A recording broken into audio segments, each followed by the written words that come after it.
நோக்கி ஓடிக்கொண்டிருக்க தாயின் போராட்டமாக இந்த படத்தை உருவாக்கியிருக்காரு பி முருகசாமி அவர்கள்.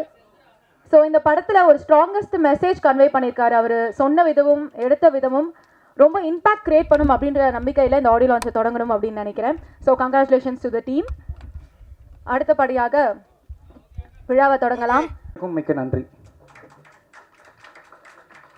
நம்மளுடைய chief guest Balaji Sakthivel sir director, and Rajan sir producer, and Srijar director sir, இவங்களை எல்லாருமே நம்ம வந்து வரவேற்கிறேன். அண்ட் இது நடக்கிறதுக்கான காரணமாக இருந்த குயிலி டீமுக்கு நான் இங்கே நன்றி சொல்கிறேன். ஏன்னா இந்த ப்ராஜெக்ட் 4 வருஷமாக நமக்கு டைம் எடுத்துக்கிச்சு. நமக்கு வந்து 4 வருஷமாக டைம் எடுத்துச்சு வர்றதுக்காக. பட் எல்லாருமே ஹார்ட் ஒர்க் பண்ணி கொடுத்துருக்கீங்க. இங்கே இருக்க ப்ரெஸ்க்கு எல்லாருக்குமே நான் ரொம்ப தேங்க்ஸ் சொல்லிக்கிறேன். ஏன்னா நீங்கள் வந்து ஒரு 30 மினிட்ஸ் வெயிட் பண்ணிட்டீங்க. I'm sorry. ஏன்னா திருமூலம் சார் வருவாருன்றால கொஞ்சம் வெயிட் பண்ண வேண்டியதாச்சு. அவர் 5 மினிட்ஸை ஜாயின் பண்ணிக்கிறாரு. உங்களுடைய அமைதிக்காக நீங்கள் இவ்வளோ நேரம் எந்த ஒரு கொஸ்டின் கேட்காம இருக்கு ரொம்ப தேங்க்ஸ். நீங்கள் எதை செஞ்சாலும் தப்பாக செஞ்சாலும் பரவாயில்ல, திருப்பி 2வது சடை செய்வோம் சரியாக செய்வேன்ட்டு. அது கூட நம்ம எப்போ கீழே விழுந்தாலும் நீ வந்து ஏஞ்சி நிற்க தயங்காத. 3 விஷயம் மட்டும் நல்லா செய். என்னென்னா, ஏமாத்தாத, பொய் சொல்லாத, திருடாத. உண்மையை ஹார்ட் ஒர்க் பண்ண ரிசல்ட் கிடைக்கும். இதை வந்து நம்ம எல்லாருமே ஃபாலோ பண்ணுறப்ப கண்டிப்பாக எல்லோரும் ரிசல்ட் பார்க்க முடியும்.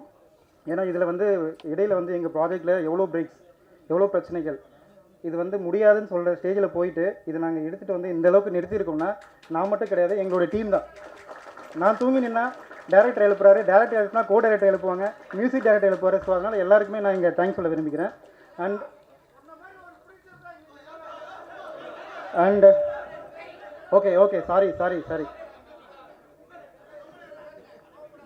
அண்ட் என்னுடைய மனைவிக்கு நான் இங்கே நன்றி சொல்ல விரும்புகிறேன். ஏன்னா அம்மா அப்பாவுக்கு அப்புறம் மனைவி தானே ஹஸ்பண்ட்க்கு. அவங்க வந்து நீங்கள் ஃப்ரீயாக எங்கே வேணாலும் போய் பிஸ்னஸை பாருங்கள், நான் பசங்களை ஃபேமிலி பார்த்துக்கிறேன். So I want to say thanks here for my wife as well. And இப்போ நம்ம என்னுடைய டீமுக்கு வந்துடலாம். என்னை நம்பி இன்வெஸ்ட் பண்ணி என்னுடைய கோ ப்ரொடியூசர், என்னுடைய பிரதர் மிஸ்டர் ஜெயக்குமார், அவருக்கு நான் ரொம்ப தேங்க்ஸ் சொல்லிக்கிறேன். என்னுடைய பிஸ்னஸ்லேயும் என்னை நம்பி இன்வெஸ்ட் பண்ணார். அண்ட் இந்த படத்துக்கும் என்னை நம்பி இன்வெஸ்ட் பண்ணியிருக்காரு. நானும் அவரோடு சேர்ந்து இன்வெஸ்ட் பண்ணியிருக்கேன். அண்ட் என்னுடைய அதர் இன்வெஸ்டர் மிஸ்டர் ஜாம்பியர் தேரின், அவருக்கும் நான் தேங்க்ஸ் சொல்லிக்கிறேன் இந்த டைமில். அண்ட் என்னுடைய பிரதர்ஸ் இந்த ப்ரொடக்ஷனில் கோ ப்ரொடியூசர் தான் சப்போர்ட் பண்ணேன், பானுச்சந்தர் அண்ட் அமிர்தராஜ் அண்ட் ஸ்ரீஷா, ஸ்ருதி, இவங்களுக்கெல்லாமும் தேங்க்ஸ் சொல்லிக்கிறேன். அண்ட் மை மேனேஜர் ஸ்டார்டிங்லேருந்து பா முத்துக்குமாருடைய தீவிர ரசிகர், அவர் வந்து இன்னி வரைக்கும் எனக்கு ஹெல்ப் பண்ணதுக்கு ரொம்ப தேங்க்ஸ். ராமமூர்த்தி அவர்கள், வேட்டவளம் ராமமூர்த்தி அவர்கள் 2 லிரிக்ஸ் எழுதியிருக்காரு, நீங்கள் பார்த்துருக்கீங்க அந்த பாட்டை. And will come to the Kuyili. நான் நிறைய லைன் படிக்கல, ஏன்னா நிறைய பேர் இருக்காங்க. 2 லைனில் முடிச்சிடறேன். இந்த ப்ராஜெக்டில் ஆல்ரெடி சொல்லிட்டாங்க, ஒரு அம்மாவின் வலி, அதுதான் விஷயமே. ஏன்னா நிறைய படத்தில் வந்து எல்லாத்தையுமே சொல்லியிருப்பாங்க. பட் இந்த படத்தில் வந்து ஒரு அம்மா வந்து எவ்வளோ கஷ்டப்படுறாங்க, ஒரு பையனை வந்து வளர்த்தோ இல்லை அவங்களோட எண்ட் லைஃப் வரைக்கும் எவ்வளோ பிரச்சனைகளை போராடுறாங்கன்றது நீங்கள் அதை பார்த்தா தான் புரியும். ஸோ இது ஒன்லைனில் நான் முடிச்சுக்கிறேன், ஏன்னா நம்ம டீம் பேசுவாங்க நிறைய விஷயங்களை. அண்டு லிஸி மேம், நான் தேங்க்ஸ் சொல்லி ஆகணும் அந்த இடத்துல அவங்களுக்கு கண்டிப்பாக. ஏன்னா செகண்ட் ஹாஃபில் வந்து நாங்கள் அவங்கள சூஸ் பண்ணோம் நிறைய போராட்டங்களுக்கு அப்புறம். அண்ட் அவங்க எக்ஸலண்ட்டாக எல்லாமே பெரிய பெரிய ஸ்கிரிப்ட்டு. ஆக்சுவலாக நான் புதுசு, எனக்கு ஒரு 2 சீன் கொடுத்தாங்க, ஒரு புக்கு கொடுத்துட்டாங்க படிக்க சொல்லி. ஆஃப்டர் எக்ஸாமினேஷன் அந்த புக் எடுத்து படித்தேன். ஏன்னா பிஸ்னஸில் 10 வருஷம் வந்துட்டு அந்த எக்ஸாமினேஷனில் புக் படிக்கிற மாதிரி ஸ்கிரிப்டை படித்து அவங்க முன்னாடி உட்காந்து தப்பாக சொல்லி அந்த மாதிரிலாம் இருந்தது. Nice moment those. Thanks madam for joining and excellent support. And எல்லாரோட ஆர்டிஸ்ட், காஷ்மிகா சரி அண்ட் எவ்ரி ஆர்டிஸ்ட் நல்லா சப்போர்ட் பண்ணி கொடுத்ததுக்கு ரொம்ப நன்றி. அண்ட் மீடியாஸ், ஆக்சுவலி இது வந்து ஒரு சோசியல் ஃபில்ம். நான் இதை சொல்கிறதுக்கு பயப்படல, ஏன்னா கமர்ஷியல் ஃபில்ம்னா தான் மக்கள் வந்து பார்ப்பாங்க, சோசியலாக இன்றைக்கி யாரும் பார்க்க மாட்டேன்னாங்க. ஈவன் டேரக்டர், அவருக்கு நான் தேங்க்ஸ் சொல்கிறேன். ஏன்னா என்னை வந்து 6 மாதமாக விடாமல் டார்ச்சர் பண்ணி ஃபாலோ பண்ணி கதையை கேட்டே ஆகணும் சார் டார்ச்சர் பண்ணியிருந்தார். இது கமர்ஷியல் இல்லை, சோசியல்ன்றதால் யாரும் எடுக்க வரமாட்டாங்க சார், எனக்கு ஏதாவது உதவி செய்யுங்கன்ட்டு ஃபாலோ பண்ணார். என்னுடைய ப்ரொடக்ஷனில் பிஎம் ஃபில்ம் இன்டர்நேஷனல் ஒரு சோசியல் ஃபில்ம் ஃபஸ்ட்டு எடுத்ததுக்கு நான் பெருமைப்படுறேன். இங்கே இருக்க நம்ம தமிழ்நாட்டில் இருக்க இத்தனை லட்சம் பேரில் ஒரு அட்லீஸ்ட் 5% பீப்புள் வந்து இதை பார்த்துட்டு அவங்க லைஃப்பை மாற்றிக்கிட்டால் கூட நான் ரொம்ப சந்தோஷப்படுறேன், என்னுடைய டீம் சந்தோஷப்படுவாங்க. அண்ட் தேங்க்யூ ஃபார் என்எம்எம் ஃபில் கான்ஃபரேஷன் எஸ்எஸ் ராஜு அவர் தான் நம்முடைய ஜி மியூசிக்கு கொடுத்தாரு. G music we thanks for the taking our songs with you. And மோகன் சாருக்கு தேங்க்ஸ் சொல்லிக்கிறேன், டிஸ்ட்ரிபியூட்டர். அவர் தான் நமக்கு படத்தை டிஸ்ட்ரிபியூட் பண்ணி தராரு. And all lyrical and singer and back and instrument people and whole team I like to thanks here and I'm giving gap to others to talk here. Thank you very much. Thanks a lot. எல்லாருக்கும் வணக்கம். எனக்கு இது மேடை புதுசு. நான் இதுக்கு முன்னாடி art டைரக்டராக தான் ஒர்க் பண்ணிகிட்டு இருந்தேன். இதில் எனக்கு art director, actor and co director 3 வேலையும் பார்த்துருக்கேன். இது எனக்கு பெரிய விஷயம். கொடுத்த ப்ரொடியூசருக்கும் டைரக்டருக்கும் ரொம்ப நன்றி. வணக்கம். ஓகே, எல்லாருக்கும் நன்றி. மீடியா பீப்புள்ஸ் இவ்வளோ பேர் வந்திருக்கீங்க எங்களுக்காக. ஸோ உங்களுக்கு ரொம்ப தேங்க்ஸ். ஸோ இந்த இடத்துல ஃபஸ்ட்டு எனக்கு ப்ரொடியூசர் அண்ட் டைரக்டருக்கு தான் நான் நன்றி சொல்லணும்னு விரும்புகிறேன். எதுவும் யோசிக்கல சார், ஃபஸ்ட்டு படம் பண்ணுவாங்களா எப்படி அப்படின்னு சொல்லிட்டு எனக்கு இந்த வாய்ப்பு கொடுத்ததுக்கு ரொம்ப நன்றி, ரொம்ப கடமைப்பட்டிருக்கேன் உங்களுக்குலாம். தென் என்னோடய ஃபேமிலி, ஃப்ரெண்ட்ஸ். இந்த இடத்துல என் ஃப்ரெண்டு நெல்சனை கண்டிப்பாக நான் மென்ஷன் பண்ணி ஆகணும். ஸோ சினிமாவில் எந்த ஒரு இது வந்தாலும் அவங்ககிட்ட தான் ஷேர் பண்ணுவேன். அவர் ஆக்சுவல் நந்தன் படத்தோட எடிட்டர் அவர் நெல்சனு. ஸோ எனக்காக நிறைய சப்போர்ட் பண்ணுவோம் போல். ஸோ அந்த இடத்துல நான் ரெஜிஸ்டர் பண்ண விரும்புகிறேன். அப்புறம் என் கூட ஒர்க் பண்ண கோ டைரக்டர் சஜின், அப்புறம் பாலா, இவங்கெல்லாம் ஃப்ரெண்ட்ஸ் மாதிரி. அப்படியே நாங்கள் படம் பண்ணும்போது ஒரு ஃப்ரெண்ட் ஜோனாக தான் இருக்கும் எல்லாமே. ஸோ நல்லாயிருக்கும். ஒரு மினிமல் செட்டப்பில் ஒரு பெரிய சப்ஜெக்ட் சொல்லியிருக்கோம். நீங்களாம் பார்த்து சப்போர்ட் பண்ணுங்கள். Thanks every one. எனக்கு ஸ்டேஜ் இது புதுசு, டான்ஸ் பாடுறது தான், ஆக்டிங்கும் புதுசு. எனக்கு வாய்ப்பு கொடுத்த ப்ரொடியூசருக்கும் டைரக்டருக்கும் மற்றும் குயிலி படக்குழுவினருக்கும் என்னுடைய இனிய நண்பர் ஆர்ட் டைரக்டர் ரவிக்கும் நன்றியை தெரிவித்துக் கொண்டு விடைபெறுகிறேன். நன்றி. வணக்கம். இங்கு வருகை தந்திருக்கும் சிறப்பு விருந்தினர்களுக்கும் அண்ட் ஹைட்டுக்கு பண்ணுறது ரொம்ப கஷ்டமாக இருக்கும் போல். ஓகே, அனைவருக்கும் வணக்கம். இங்கு வருகை தந்திருக்கும் சிறப்பு விருந்தினர்களுக்கும் படைப்பாளிகளுக்கும் அண்ட் பத்திரிகையாளர்களுக்கும் என்னுடைய மிகப்பெரிய நன்றி. ஆக்சுவலாக எனக்கு இது திடீர்னு கிடைச்ச படம், அதாவது திணையில் படுத்தவனுக்கு திடுக்குன்னு கிடைச்ச வாய்ப்பு அப்படின்ற மாதிரி ஏதோ சொல்லுவாங்க. அந்த மாதிரி கிடச்சிது எனக்கு. ரொம்ப சந்தோஷமான தருணம். ஏதோ ஒரு ஷூட்டில் ஒரு சின்னதாக ஒன்று பண்ணிகிட்டு இருந்தேன். என்ன சடனாக கூப்பிட்டு ஹீரோயினாக பண்ண போகிறீங்க அப்படின்னோடனே எனக்கு ஒன்றுமே புரியல. எனக்கு என்னோட ஒரு சின்னதாக அது குடிக்கு எதிரான ஒரு படம் அப்படின்னு சொன்னாங்க, மது ஒழிப்பு அப்படின்ற மாதிரி. ஆக்சுவலாக அது எனக்கு எப்படி இருக்கும், என்ன மாதிரி டீம் இருக்கும், எனக்கு எந்த ஐடியாவும் இல்லை. ஃபஸ்ட்டு இங்கேருந்து போனதும் ஹீரோவை பார்க்குறேன். அவர் ஒரு ப்ரஷ்ஷோடு நிற்கிறாரு. எனக்கு இவர் தான் ஹீரோ அப்படின்றாங்க. ஓ அப்படியா. எனக்கு யாரும் அங்கே பழக்கம் இல்லை, நாங்கள் போன சூழலும் அப்படி. எனக்கு இந்த மாதிரி ஒரு வாய்ப்பு எந்த படத்துலையுமே கிடச்சதில்லை. அதாவது ஒரு ஃபோன் கால், நீங்கள் படத்தில் கமிட் ஆகிருக்கீங்க குயிலின்ற படத்தில். அதாவது ஆக்சுவலாக அப்போது இந்த படத்தோட டைட்டில் இது பண்ணலை, சொல்லியிருக்காங்க. திடீர்னு போகிறேன். சொன்ன அடுத்த ஒரு அரை மணி நேரம் 1/4 மணி நேரத்துலேயே அட்வான்ஸ் விழுது. எனக்கு பெரிய ஆச்சரியமாக இருந்துச்சு. ஏன் அப்படின்னா அவங்களுக்கு ஒரு என்ன சொல்கிறது, ஒரு நல்ல ஒரு ஆக்டர் தேவைப்பட்டுச்சு அப்படின்ற என் மேலே ஒரு நம்பிக்கை வச்சு நல்லா ஆக்ட் பண்ணுவா அப்படின்னு என் மேலே ஒரு மிகப்பெரிய நம்பிக்கை வச்சு இவ்வளோ பெரிய கேரக்டரை என்னை நம்பி என் கையில் கொடுத்ததுக்கு மிகப்பெரிய நன்றி sir. Producer and director, music director, cameraman. இங்கே இதில் ஆக்சுவலாக குயிலி குழுவில் ஒர்க் பண்ண அனைவருக்கும் நன்றி. குழுன்னு சொன்னால் மிகையாகாது, இது குடும்பமாக தான் ஒர்க் பண்ணியிருக்கோம். அனைவருக்கும் நன்றி. அன்போடு மேடைக்கு அழைக்கிறேன்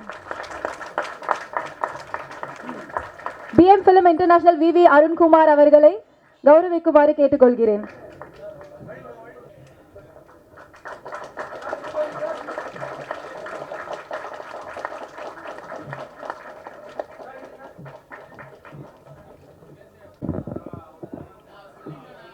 அன்பிற்கும் மரியாதைக்கும் உரிய எல்லார்கானும் தலைவர், ஒரு குறிப்பிட்ட சமுதாயத்துக்கோ சாதிக்கோ, ஒரு குறிப்பிட்ட சமுதாயத்துக்கோ சாதிக்கோ தலைவர் அல்ல, ஒட்டுமொத்த தமிழ் இனத்திற்கும் ஒரு அற்புதமான தலைவர். ஒழுக்க நெறிமிக்கவர். ஒரு பக்கம் அம்பேத்கர், ஒரு பக்கம் பெருந்தலைவர் காமராஜ், இன்னும் புத்தர் வழி நேர்மை என்ன உண்டோ அத்தனையும் படைத்த எல்லோருக்கும் தலைவர் எனக்கு தம்பி. அவர் லா காலேஜ் படிக்கும்போது பழக்கம். கோகநாதன் ஆஃபீஸுக்கு வருவார். விடுதலை சிறுத்தைகள் போராட்டங்கள் நடக்கிற போது நாங்கள் தினமும் மீட் பண்ணோம். அப்போ அந்த காலத்திலிருந்து கொண்ட கொள்கையை கொஞ்சமும் விடாது, எந்த கோடிக்கும் அடிமையாகாது, கொள்கைக்கு மட்டுமே. இன்றைக்கு ஒரு நல்ல இடத்துல தமிழக முதல்வர் மாண்புமிகு மு.க. ஸ்டாலின் அவர்களோடு அந்த கூட்டமைப்பு உருவாவதற்கும் இவரும் காரணம். அகில இந்தியாவில் அந்த இந்தியா கூட்டணி உருவாக முதல்வர் மட்டுமல்ல, அவரும் துணை நின்று அதை உருவாக்கியவர். இன்னைக்கு இந்திய லெவலில் அருமை தம்பி திருமாவின் பெயர் ஓங்கி ஒலித்து கொண்டிருக்கிறது. பாராளுமன்றத்தில் அண்ணாவுக்கு பிறகு பல பேசியிருக்காங்க. பேரறிஞர் அண்ணாவின் பேச்சு என்பது சாதாரண அல்ல. வடநாட்டுக்காரனை எல்லாம் வளைத்து எடுத்தது, வடித்தெடுத்த போச்சு. அதுக்கு பின்னாலே பலருக்கு பிறகு திருமா டெல்லி பாராளுமன்றத்தில் ஓங்கி ஒலிக்கிற ஒரு அற்புதமான குரல். அந்த அருமை தலைவரை, என் ஆருயிர் தம்பியை அன்போடு வரவேற்கிறேன். இங்கே அந்த சால்வு எங்க சால்வு கொடுத்து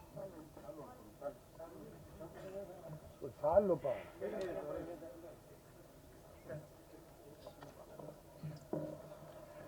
இந்த சால்வை நான் போட்டுக்கிறது இல்லை, அது தம்பி காரணம் தெரியும். ஏன்னா ஒரு தடவை அவர் பாராட்டு விழா, புத்தக வெளியீட்டு விழாவுக்கு என்னை கூப்பிட்டாங்க. அன்னைக்கு சண்டே ஒரு 8 மணிக்கு தேடினா கதர் கைத்தறி துண்டு எதுவுமே கிடைக்கல. நான் என்ன பண்ணிட்டேன், ராஜஸ்தான் சூரத்தில் தயாரிக்கிறது இது, அது வடநாட்டுக்காரங்க நிறைய வாழ வைக்கிறாங்க. ஆனால் இங்கே இருக்கிற ஈரோடு, சேலம், தருமபுரி, செங்கல்பட்டு, அரக்கோணம் கைத்தறி தொழிலாளர்கள் ஏராளமாக இருக்காங்க. பல குடும்பம் வறுமையில் வாடுது. அதை என்னுடைய தயாரிப்பாளர்கள் இதை வாங்கி இதை வாங்காதீங்க, மற்றவங்க வாங்குவாங்க, இந்தியாவில் தயாரிக்கிறது தான், ஆனால் நமக்கு நம் தேவை பூர்த்தியான பிறகு வேறு எதாவது வாங்கலாம் என்று நான் சொல்லி இதை வாங்கிட்டு போய் போட்ட பிறகு அது 500 ரூபா போட்டு என்ன பண்ணேன், என் மனம் குத்தியது. நாமே போட்டுக்கலாம், அதை தம்பிக்கு போடுறோம்னு 5000 ரூபா அவருக்கு ஃபைன் கட்டினேன். இதை நான் போட்டு இருக்கக்கூடாது, கிடைக்காதால போடுறேன், அதனால் 5000 ரூபா உங்கள் கட்சிக்கு நன்கொடையாக நான் ஃபைன் கட்டுறேன்னு அந்த விழாவில் கட்டினேன். இப்போ என்னடானா இதையே போடுறாங்க. தம்பி, நம்ம பிஆர்ஓக்கள் தயவுசெய்து கொஞ்சம் ஞாபகம் வச்சுங்க. நம்ம தமிழ்நாடு பார்ப்போம், அதுக்கு மிஞ்சி இல்லைன்னா வெளியே போ, நம்ம மாநிலம்தான். அதோட இது உயர்வு. மிக அற்புதமாக பண்ணியிருக்கீங்க ப்ரொடியூசர் வருண்குமார், அற்புதமாக. இதுதான் காலமெல்லாம் வாழும். இதை எனக்கு கொடுத்தாங்க, பெரிய புக்கு, என்னால் படிக்க முடியாது. அதனால் நான் என்ன பண்ணுறேன், தினமும் படித்து கொண்டிருக்கிற, உலகை படைத்து கொண்டிருக்கிற அருமை தம்பி திருமாவுக்கு பரிசாக தந்துடுறேன்.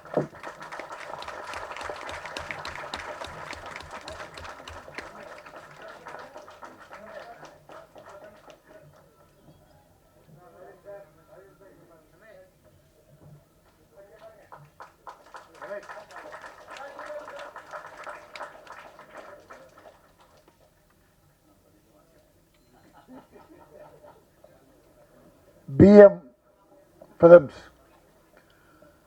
அருண்குமார் தயாரித்த குயிலி என்கிற ஒரு அற்புதமான படம், குடும்ப படம். குடும்ப படம் மட்டுமல்ல, இது போராளி, ஒரு தாய் இந்த சமுதாயத்தில் எப்படி போராடுறா என்பதை ஒரு அற்புதமாக எடுத்து சொல்லியிருக்காரு டைரக்டர் அந்த முருகதாசாமி. முருகசாமி, நீ வாழ்க சாமி.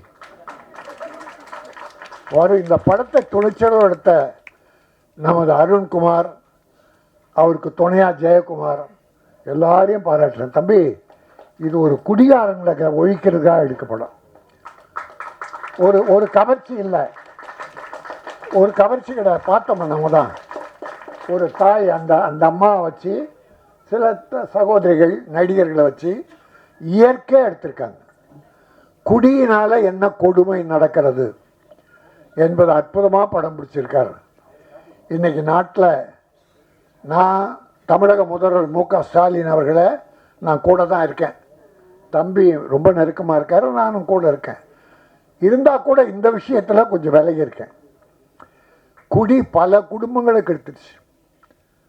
ஏராளமான குடும்பம், 40% குடும்பங்க.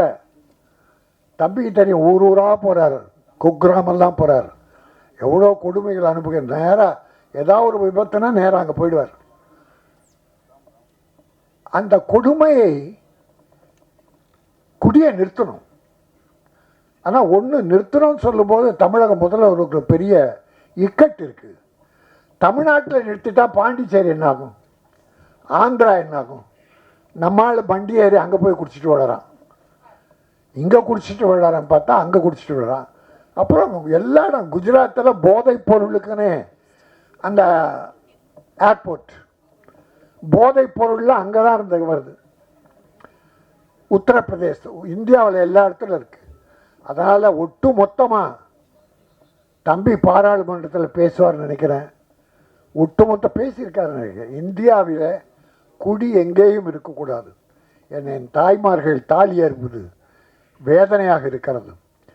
அது மட்டும் இல்லை, ஒரு 20-25% பெண்கள் குடிக்க ஆரம்பிச்சிட்டாங்க. கல்லூரி பெண்கள் குடிக்கிறாங்க. அப்புறம் வீக்கெண்டுன்னு சொல்லி சாட்டர்டே சனிக்கிழமையில் பார்ட்டியில் கலந்துக்கிறாங்க. ஐயோ, நாடு ரொம்ப மோசமாக போயிட்டுருக்கு. எத்தனை வளர்ச்சி திட்டங்களை முதல்வர் கொண்டு வந்தாலும் இந்த குடி ஒரு பெரிய செட்பேக் தான். அந்த வகையில் நான் தமிழக முதல்வரை வணங்கி கேட்டுக்கொள்வது, எப்படியாவது ஏதோ மணல் கொள்ளையடிக்கிறான், அதை அரசுடைமை ஆக்கலாம். எத்தனையோ வழிகள் இருக்குது இந்த குடிக்கு பதிலாக வருவாய் வர. அது எல்லா தலைவர்களும் சொல்லுவாங்க. ஆக அப்படி ஒரு சமுதாயம் சீர்திருத்த படம் இது. பாட்டு 5 பாட்டு, அவ்வளோ பாட்டு தேவையில்லை. பாட்டை உட்காந்து பார்க்க மாட்டேங்கிறாங்க. ஆனால் நல்லா இருந்தது, கருத்துள்ள பாட்டு. குடியின் கொடுமையை எடுத்து சொல்வது, சமுதாயத்தில் தாய்மார்கள் படுகிற வேதனை எடுத்து சொல்வது. ஆக ஒரு குடும்ப அற்புதமான ஒரு தாய். அந்த அம்மா ரொம்ப நல்லா நடிச்சிருக்காங்க. எல்லாருமே இயற்கையாக, யாரும் சினிமா நடிகர்கள் யாரும் இல்லை, எல்லாம் இயற்கையாக ரொம்ப சிறப்பாக இருந்தது. பல ஆடியோ ஃபங்க்ஷனில் கலந்துக்கிறேன்.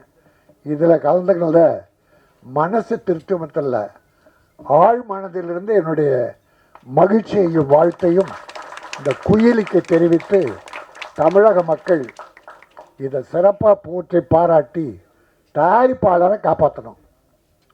என்னுடைய ஊடக நண்பர்கள், தம்பிகள், நீங்கள் சின்ன படங்களை எவ்வளோ நல்லா எழுதுறீங்க. இந்த படத்துக்கு ஒரு சிறப்பான விளம்பரம் கொடுத்து உங்களாலும் இது உயர்வு பெற வேண்டும்.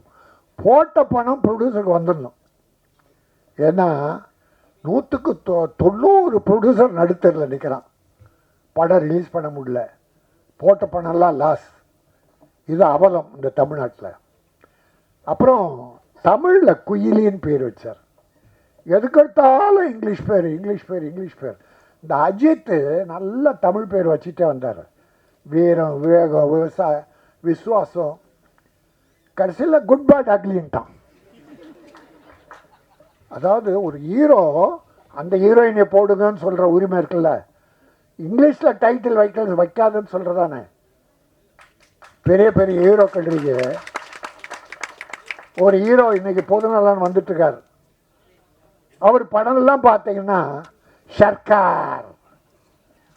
என்ன சர்க்கார்? தமிழில் பேர் கிடைக்காதா? எத்தனை படங்கள் ஆங்கில பெயர்கள். அப்புறம் தமிழ்நாட்டுக்கு தொண்டாற்று, அது அரசியல் வேணாம், நம்ம அங்கே போக விரும்பலை. ஆக தமிழை வலியுறுத்துங்கள். டாக்டர் கலைஞர் அவர் காலத்தில் இங்கிலீஷில் பேர் வச்சுக்கிட்டே இருந்தாங்க, ஆங்கிலத்தில். தலைவர் என்ன பண்ணார், முத்தமிழறிஞர், தமிழில் பெயர் சூட்டினால் மானியம்னார். அதில் விரசம் இருக்கக்கூடாது, இரத்தக்கலர் இருக்கக்கூடாது அப்படின்னு சில கண்டிஷன்ஸ் போட்டு அந்த சிறுமுதலீட்டு படங்களுக்கெல்லாம் 3 லட்சம் முதல்ல, அப்புறம் 7 லட்சம் அவர் காலத்தில் கொடுக்கப்பட்டது. தமிழில் அப்பொழுது எல்லாமே அப்போ எப்படிதான் கிடைச்சது தமிழ் பேர்? ஒரு மானியம் கிடைக்குதுன்னா வைக்கிறோம். ஆகவே தயவுசெய்து நான் திரைப்பட தயாரிப்பாளர்களையும் ஹீரோக்களையும் வணங்கி கேட்டுக்கொள்வேன். தமிழில் ஏராளமான அற்புதமான பெயர் இருக்கிறது. அந்த பெயரை வையுங்கள், தமிழக மக்கள் வாழ்த்துவார்கள், வரவேற்பார்கள். இந்த படம் குயிலி தமிழக மக்களின் மனதில் நிறைந்த இடம் பெற்று பெரிய வரவை தீட்ட வேண்டும். ப்ரொடியூசரை காப்பாற்ற வேண்டும். இயக்குனருக்கும் தொழில்நுட்ப கலைஞர்களுக்கும் நடிகர்களுக்கும் ஒரு நல்ல வாழ்வை தர வேண்டும் என வாழ்த்தி விடைபெறுகிறேன். நன்றி, வணக்கம்.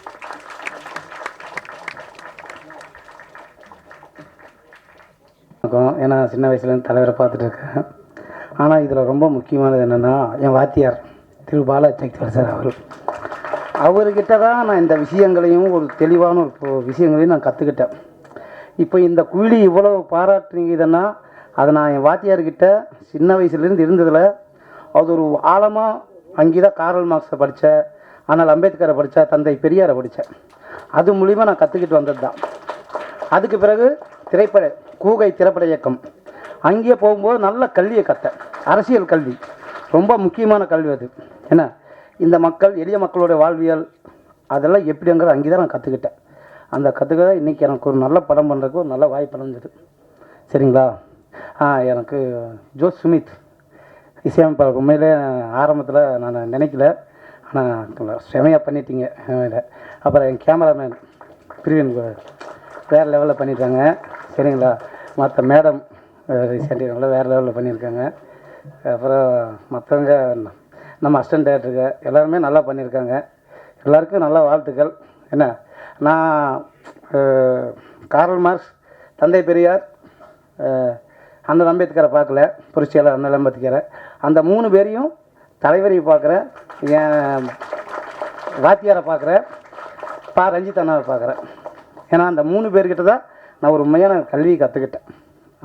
நன்றி, வணக்கம் எல்லாருக்கும். அனைவருக்கும் வணக்கம். இந்த மேடைக்கு வந்து நான் குறிப்பாக 2 பேருக்கு நன்றி சொல்லணும். ஒன்று வந்து எங்கள் அப்பா அம்மா, ஏன்னா ஒரு 10 வருஷமாக காலேஜ் முடிச்சுட்டு நான் இதான் பண்ண போகிறேன். அப்போ இன்றைக்கி வரைக்கும் என்கிட்ட அவங்க எந்த கேள்வியுமே கேட்டதில்லை. நான் என்ன பண்ணுறேன், எங்கே போகிறேன், வரேன், எதுவுமே கேட்க மாட்டாங்க. ஸோ அவங்களுக்கு தான் ஃபஸ்ட்டு தேங்க்ஸ். 2வது பிஎம் ப்ரொடக்ஷன்ஸ் அருண் ப்ரோ. கிட்டத்தட்ட ஒரு 10 வருஷம் முன்னாடி வந்து ஒரு ப்ராஜெக்டுக்காக நாங்கள் பேசியிருந்தோம். அப்போ வந்து அவர் என்கிட்ட சொன்னார், ஃபோனில் தான் பேசியிருந்தேன், நான் அவர் பார்த்ததே கிடையாது. இந்த படத்துக்கு தான் நான் அவர் பார்க்குறேன். இந்த தீபாவளி பொங்கல் வந்தால் நல்வாழ்த்து சொல்கிற மாதிரி அவர் ஃபோன் போடுவார். ஸ்மித், நான் தான் அருண் பேசுகிறேன், நீங்கள் நல்லா இருக்கீங்களா? நல்லா இருக்கேன் ப்ரோ, எப்படி இருக்கீங்க அப்படின்னுவேன். நான் படம் பண்ணால் நீங்கள் தான் மியூசிக் டைரக்டர் அப்படின்னுவார். 10 வருஷம் கழிச்சு நான் அதே மாதிரி ஞாபகம் வச்சு கரெக்டாக இந்த படத்துக்கு என்னை கூப்பிட்டதுக்காக நன்றி sir, thank you so much. And அடுத்ததான் வந்து குறிப்பாக இன்னொரு விஷயம் என்னென்னா, நான் ஏன் அவரை சொன்னேன் அப்படின்னாக்கா, ஒரு விஷயம் இருக்குது. லைக் சினிமாவை பொறுத்த வரைக்கும் சினிமாவில் இருந்து தோற்றவங்களை விட விட்டுட்டு போய் தோற்றவங்களோட எண்ணிக்கை ரொம்ப ஜாஸ்தியாக இருக்கும். அது மாதிரி தான் சினிமாவில் இருக்கும்போது நம்ம விட்டுட்டு வெளியே போயிட்டோம் அப்படின்னாக்கா நம்ம அந்த சிங்கில் இருக்க மாட்டோம். அவங்க பேசும்போது இல்லை நான் வேறு ஒர்க்கில் இருக்கேன் அப்படின்னு. ஏன்னா என்ன சினிமாவில் முதல்ல கூப்பிட்டு வந்தவங்க யாருமே என் கூட கிடையாது, எல்லாம் விட்டுட்டு அவங்க ப்ரொஃபஷன் பார்க்க போயிட்டாங்க. ஸோ அப்படி இருக்கும்போது எனக்கு வந்து இவர் ஒருத்தர் தான் தெரிஞ்சிட்டு இருந்தார். எப்போவுமே ஃபோன் போடுவார், நல்லா இருக்கீங்களா, சாப்பிட்டீங்களா, நான் படம் பண்ணுறேன், நீங்கள் மியூசிக் டைரக்டர் அப்படின்னு சொல்லுவார். ஸோ அதுக்காக நன்றி அவருக்கு. அடுத்ததான் வந்து மேடையில் இருக்க பெரியவங்க எல்லாருக்குமே ரொம்ப தேங்க்ஸ். திருமா சார் வந்ததுக்காக ரொம்ப நன்றி. ராஜன் சார், அப்புறம் என்னோட படம் டைரக்டர் ஸ்ரீஜர் சார், அடுத்து பாலாஜி சக்திவேல் சார், அப்புறம் எங்கள் ஹீரோயின் லிசி மேம், சின்ன ஹீரோயின் தன்ஷிகா, டைரக்டர் சார், ஐயோ அவர் பற்றி கண்டிப்பாக நான் சொல்லி ஆகணும். நான் வந்து என்ன பண்ணுவேன்னா, டியூன் கேட்பார், நான் அவர் சீன் சொல்லுவார், நான் ஒன்றும் டியூன்லாம் போட்டு சார் இது எப்படி சார் இருக்குது ஓகேவா அப்படின்னு. அந்த டியூன் அப்படியே கேட்டுனே இருப்பார். கொஞ்ச நேரம் கேட்டே இருந்துட்டு திடீர்னு கொஞ்ச நேரம் கழிச்சு, ஸ்மித் வேறு மாதிரி போடுறீங்களா அப்படின்னுவார். நான் சரி சார் நான் பண்ணித்தரேன், சாயங்காலமாக பண்ணுவோம் அப்படின்னுவேன். திரும்ப பார்த்தா திரும்ப மறுநாள் கேட்கும்போது இல்லைங்க கொஞ்சம் வேறு மாதிரி வேணுங்க அப்படின்னுவார். நானும் அவர்கிட்ட ஒரு தடவை என்ன பண்ணேன், அப்படியே பிடிச்சி வைக்கிற மாதிரி ஒரு நாள் ஆஃபீஸில் வச்சுட்டு, சார் உங்களுக்கு என்ன தான் வேணும் சொல்லுங்கள், எப்படி தான் நீங்கள் எதிர்பார்க்குறீங்க அப்படின்னேன். அவர் சொன்னார், இல்லை குயிலி படம் வந்து கமர்ஷியலான எலிமெண்ட்ஸ் வேணாம், எனக்கு வந்து அப்படியே இந்த ஒரு காவியம் மாதிரி அப்படியே கவித்துவமாக போயிட்டோம், ஏன்னா அது வள்ளி சொல்கிற படம், நீங்கள் அப்படியே கமர்ஷியல் ஸ்டைல்லே இருக்கும்போது எனக்கு ஒரு மாறு இருக்குண்ணே. நான் சொன்னேன், சார் அதுதானே பிரச்சனை, நீங்கள் சொன்னீங்கன்னா நான் உடனே குத்துருன்னு சொல்லி முதல்ல ஓகே பண்ணாதான் அம்மா பாட்டு. அம்மா பாட்டு போட்டதுமே டக்குன்னு யார் அப்படின்னோடனே ஸ்நேகன் சார் எழுதிட்டோம், வைக்கம் பாடட்டும் அப்படின்னு சொன்னாங்க. வரிகள் எதுவுமே பண்ண முடியாது, டியூனை பார்த்துட்டே ஓகே அப்படின்னு சொல்லிட்டாங்க. ஸோ அதுக்காக முருகசாமி சாருக்கு நன்றி. அதுக்கு அடுத்து வந்து இன்னும் ஸ்பெஷலாக சொல்லணும் அப்படின்னாக்கா முருங்கக்கா செப்ஸ் டைரக்டர் ஸ்ரீஜர் சார். ஒரு டேலண்ட்டை ஐடென்டிஃபை பண்ணுறதுல அவர் ரொம்ப கெட்டிக்காரரு. ஏன்னா ஒன்றுமே பண்ணாமல் சும்மா கீபோர்டு வச்சு பண்ணிட்டு இருந்தேன். என்ன கூப்பிட்டு நீ பண்ணுவியா, சரி வா ஒரு டியூனை போட்டு காமி, நீ எப்படி இருக்குன்னு பார்க்கலாம் அப்படின்னு சொல்லிட்டு கூப்பிட்டாரு. அதுக்காக சார் தேங்க்யூ. இந்த மேடையில் வந்து நீங்கள் இருக்கிறது எனக்கு ரொம்ப ரொம்ப சந்தோஷமாக இருக்குது. அதுக்கடுத்து இந்த படத்தை பற்றி சொல்லணும் அப்படின்னாக்கா, படத்தில் வந்து கிட்டத்தட்ட ஒரு 4-5 பாடல் இருக்குது. எல்லா பாட்டுமே வந்து மாண்டேஜஸ் தான். ஸோ சீன் வழியை சொல்கிற மாதிரி, ஒன்று ஃப்ரெண்டு குடிக்காதன்னு சொல்கிற மாதிரி, ஒன்று அம்மா பாடுற மாதிரி, எல்லா எமோஷன்ஸுமே குடிக்காதீங்க தான் சொல்லும். அந்த மாதிரி இருக்கும்போது அருண் ப்ரோ வந்து இந்த படம் குடிக்கு எதிரானது அப்படின்னப்ப எனக்கு ஒரு பெரிய டவுட் இருந்தது. ஏன்னா அவர் வந்து இடமோ பாண்டிச்சேரி. நான் கேட்டேன், சார் பாண்டிச்சேரியிலேருந்து நீங்கள் பாட்டு குடிக்க வராது இப்படிலாம் படம் எடுத்தீங்கன்னா எப்படி சார் லாஜிக்கா அப்படின்னு. அவர் சொன்னார், இல்லைங்க பாண்டிச்சேரியிலேருந்து வந்து எடுத்தாதாங்க வெளியில் இருக்கவங்களுக்கு தெரியும், இங்கேருந்து ஒருத்தன் வந்து இப்படி சொல்லிக்கிறான் அப்படின்னு சொல்லி சொன்னார். ஸோ சார் எனக்கு தெரிஞ்சு குயிலி அந்த நேமை ரீச் பண்ணிச்சுன்னு நினைக்கிறேன். அடுத்ததான் வந்து லாஸ்ட் எங்கள் குயிலி டீம் ஃபுல்லாக நான் நன்றி சொல்லியே ஆகணும். ஏன்னா இந்த படத்தோட பாட்டு பொறுத்த வரைக்கும் ஒரு 4 பேர் புதுசாக பாடியிருக்கிறாங்க. லைக் ஜோர்டன், யுவஸ்ரீ, சிபி, சாயனா இவங்கலாம். அண்ட் எங்கள் டீமில் வந்து 2 பேர் புதுசாக எழுதுறாங்க. மேனேஜர் வந்து லிரிக்ஸ் எங்கே ராம் ப்ரோ, அவரும் அப்படிதான். டேரக்டருக்கு செம்ம ஏத்தாள் அவர் என்ன எதிர்பார்க்குறாரோ அதே மாதிரி. வார்த்தை வேணும்னா ஃபஸ்ட்டு பாட்டு பண்ணும்போது ஓப்பனிங்கில் நீ என்ன வைக்கலாம் அப்படின்னு யோசிக்கும்போது அவர் மது நாட்டுக்கும் வீட்டுக்கும் கேடே போட்டுருங்களேன், எதுக்கு எல்லா தேட்டர்லையும் அதான் போட்டுனுக்குறாங்க, நம்மளும் அதே பாட்டாக பண்ணிடலாம் அப்படின்னு அந்த ஓப்பனிங்கில் எனக்கு கொடுத்தது ராம் ப்ரோ. அடுத்து வருவார்னு நினைக்கிறேன், அப்போ என்னை பற்றி ஏதோ சொல்லுவார். அதுக்கடுத்து வந்து விஜய் ப்ரோ அவரும் எழுதியிருக்காரு அந்த போராளி பாட்டு, கண்டிப்பாக அவரும் பேசுவார். அடுத்து எங்கள் டைரக்ஷன் டீம் அஜித், பாலா, அவங்களுக்கு தான் தேங்க்ஸ் சொல்லலாம். ஏன்னா சில நேரத்தில் வந்து நாங்கள் ஒர்க் பண்ணிட்டு இருக்கும்போது அண்ணா இப்படி வைக்கலாமா அப்படி வைக்கலாமா நிறைய சஜஷன்ஸ் கொடுப்பாங்க. அதுக்காக ரொம்ப நன்றி. Thank you so much. அனைத்து நல் உள்ளங்களுக்கும் தலைவர் அவர்களுக்கும் என் மனமார்ந்த வணக்கத்தை சொல்லிக் கொள்கிறேன். இப்படம் வந்து அருமையாக செஞ்சுருக்கிறாங்க. ஒவ்வொரு விஷயத்தையும் பார்த்து பண்ணியிருக்கிறாங்க. கொஞ்சம் டைம் எடுத்தாலும் நல்லா பண்ணியிருக்கிறாங்க. உண்மையிலே இந்த இடத்துல அருண் சார் பாராட்டியே ஆகணும் சார். ஏன்னு கேட்டிங்கன்னா, கமர்ஷியல் படங்கள் எடுக்கிற இந்த சூழ்நிலையில் ஒரு மதுக்காக இவ்வளோ சிரமப்பட்டு இவ்வளோ கஷ்டப்பட்டு பெரிய ஸ்ட்ரகிளில் இந்த படத்தை எடுத்து முடிச்சிருக்கிறாரு. இந்த படத்தை மிக விரைவில் தேட்டரில் கொண்டு போகிறதுக்கு நாங்கள் எல்லா வகையிலும் முயற்சி எடுத்துகிட்டு இருக்கிறோம். இந்த படத்தை மீடியா நண்பர்கள் எல்லாருமே உதவி பண்ணி சிறு படத்தையும் கொஞ்சம் நல்லபடியாக பண்ணி கொடுங்க என்று பணியோடு கேட்டுக்கொள்கிறேன். எனக்கு இந்த வாய்ப்பு அளித்த திரு அருண் அவர்களுக்கு மிகப்பெரிய நன்றியை தெரிவித்துக் கொள்கிறேன். நன்றி, வணக்கம்.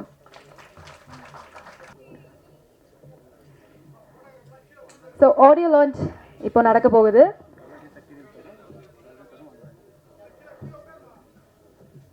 தோல் திருமாவளவன் அவர்கள் ஆடியோ லான்ச் பண்ண போறாரு. அது வாங்குவதற்காக கே ராஜன் அவர்களும் பாலாஜி சக்திவேல் அவர்களும் இணைந்திருக்காங்க.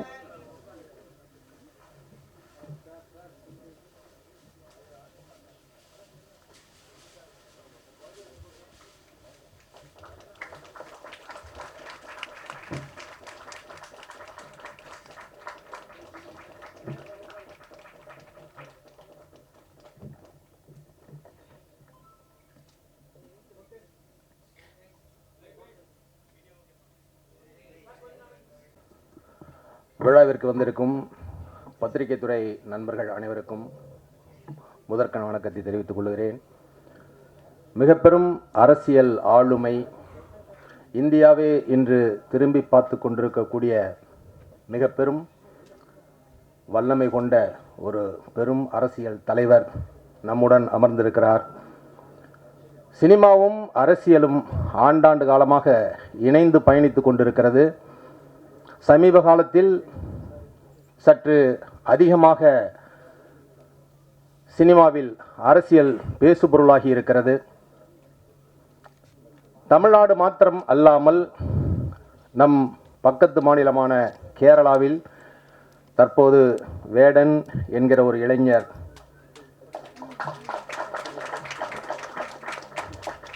மிக பெரும் பேசுபொருளாக மாறியிருக்கிறார். அவர் பேசும் அரசியல் உலக அரசியல் என்று கூறுகிறார்கள். வழக்கம்போல் வன்மத்தை கக்குபவர்கள் கக்கிக் கொண்டிருந்தாலும் ஆண்டாண்டு காலமாக அடிமைப்பட்டு கிடந்த இனம் ஒன்று மேலெழுந்து வரும்போது சற்று வீரியமாகத்தான் இருக்கும் என்பதை ஒவ்வொருவரும் சமீப காலமாக நிரூபித்து கொண்டிருக்கிறார்கள். அந்த வகையில் தொடர்ச்சியாக தலித் அரசியல் பேசும் சினிமாக்கள் வந்து கொண்டே இருக்கின்றன. குயிலி திரைப்படம் ஒரு ஒடுக்கப்பட்ட மக்களின் அரசியலையும் கலாச்சாரத்தையும் பேசும் என்று நம்புகிறேன். இந்த திரைப்படத்தில் குடிக்கு அடிமையானவர்களை பற்றி ஒரு பாடம் எடுத்திருக்கிறார்கள். தாய்ப்பாசத்தை மிக அழகாக சித்தரித்திருக்கிறார்கள். அந்த பாடல் நான் கேட்டவுடனேயே கூறினேன், மிக நன்றாக வந்திருக்கிறது, மாபெரும் வெற்றி அடையும் என்று. இந்த விழாவின் நாயகன் ஜோ ஸ்மித் 10 ஆண்டுகளுக்கு முன்னால் என்னால் அறிமுகப்படுத்தப்பட்ட இளைஞன். இப்பொழுதே குட்டி பையனாக இருக்கும் இவர் 10 ஆண்டுகளுக்கு முன்னால் எப்படி இருந்திருப்பார் என்று யோசித்து பார்க்கவும். அப்பொழுது அவரை நம்பி ஒப்படைத்தேன். இப்பொழுது மிகப்பெரிய அளவில் அவர் திறமையுள்ளவராக இருக்கிறார். ரெக்கார்டிங்கின் போது அவரிடம் அமர்ந்து வேலை செய்யும் போது அவ்வளவு சுறுசுறுப்பாக பாடி காண்பித்து வார்த்தை உச்சரிப்புகளை எல்லாம் மிக அழகாக வாங்குகிறார்.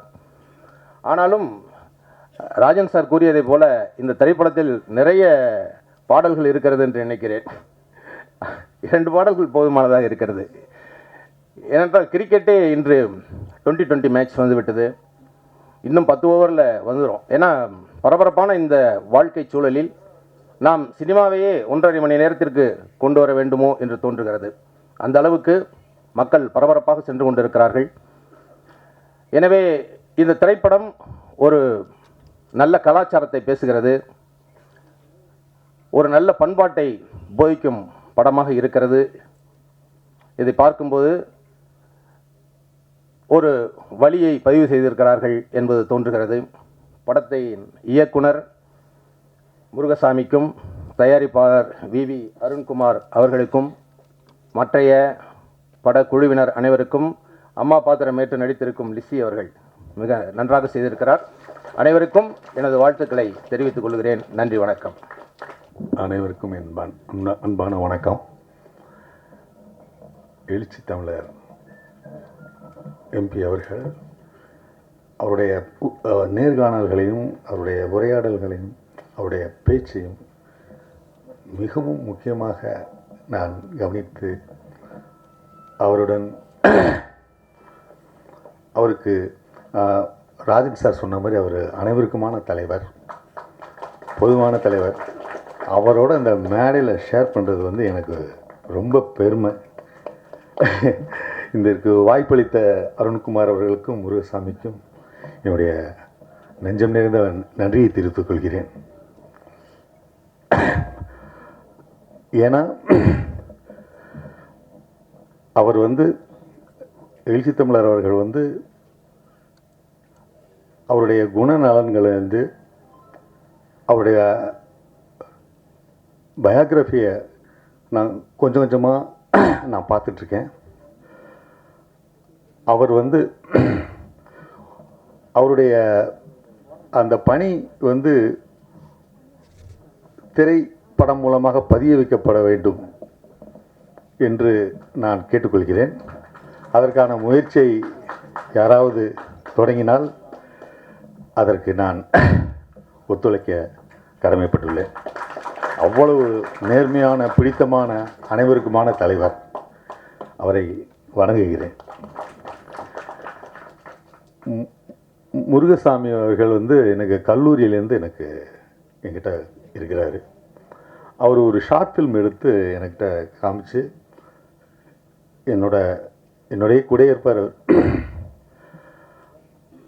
அவர் ஒரு நல்ல நடிகரும் கூட. இந்த படத்தில் கூட ஏதோ ரோல் செஞ்சுருக்காங்கன்னு நினைக்கிறேன். நான் என் பட உதவியாளராக மட்டும் இல்லாமல் நான் நடிக்கும் படங்கள், குறிப்பாக பொன்னியின் செல்வனில் பண்ணும்போது அவர் கூடயே அந்த 1 மாத 2 மாத காலங்களில் என்னோட பயணித்தார். அப்புறம் அசுரனில் வெற்றிமாறன். அந்த மாதிரி நிறைய அப்சர்வேஷன் வந்து எல்லாம் அப்சர்வ் பண்ணி தான் இந்த படம் பண்ணியிருக்கிறார். எனக்கு ரொம்ப மகிழ்ச்சி என்னன்னு கேட்டிங்கன்னா, அவர் ஒரு எளிமையான பின்புலம் கொண்டவர் தான், எனக்கு நல்லா தெரியும். எங்கள் வீட்டு வர்றாரு, எல்லா வேலைகளும் செய்வார், அதாவது எல்லா பணிகளையும் செய்வார். குறிப்பாக வந்து மயில்சாமி அவர்களோட இணைந்து பல துண்டு பணிகளை செஞ்சிட்டு இருந்தார். அவருக்காக பிரச்சாரம் கூட பண்ணார். அந்த அளவுக்கு அவர் வந்து ரொம்ப டவுன் டு எர்த் மேன். அவர் வந்து இப்படி ஒரு இயக்குனராக இருப்பது எனக்கு ரொம்ப மகிழ்ச்சியும் எனக்கு ரொம்ப பெருமையாகவும் இருக்குது. அதற்கு வாய்ப்பளித்த தயாரிப்பாளர் அருண்குமார் அவர்களையும் அந்த யூனிட் எல்லாத்தையுமே நான் ரொம்ப மகிழ்ச்சியோட வாழ்த்துறேன். லிசி ஆண்டனி அவர்கள் இந்த பெண் கதாபாத்திரத்தை அது முதல் படத்தில் எப்படி வேணாலும் எடுக்கலாம். ஆனால் வந்து இவர் சொன்ன மாதிரி ஒரு சமுதாய கருத்தை வந்து சொல்லணும்னு அதுவும் இல்லாமல் ஒரு வெகுஜன பார்வையிலேருந்து ஒரு எளிய மனிதர், ஒரு ஒர்க்கிங் கிளாஸ், அந்த பார்வையிலேருந்து அந்த படம் எடுத்துருக்கிறதாக நாம் எல்லாம் விட்னஸ் பண்ணோம். அதில் வந்து வீரியம் இருக்கும். அந்த வீரியமான ஒரு விஷயம் அதில் நிறைஞ்சிருக்கு. ஏஸ்தட்டிக்கை விட அந்த வீரியம்தான் அந்த படத்துக்கு பலமாக இருக்குது. இது வந்து சாதாரணமாக தயாரிப்பதுங்கிறது வந்து கடினமான விஷயம்.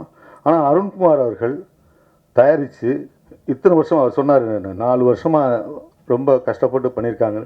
இது ஒரு கலாபூர்வமாக அவர் திரைக்கதை அமைச்சிருப்பார்னு நான் நம்புகிறேன். அது சரியாக இருக்கிற பட்சத்தில் நீங்கள் எல்லாரும் ஆதரவு கொடுக்கணும் அப்படின்னு நான் ரொம்ப பணிவாக கேட்டுக்கிறேன். இந்த படம் மிகப்பெரிய வெற்றி அடைய என்னுடைய மனதார வாழ்த்துக்களை தெரிவித்துக்கொண்டு அண்ணன் அவர்கள் பேச்சை கேட்க அவளாக இருக்கிறேன். நன்றி, வணக்கம்.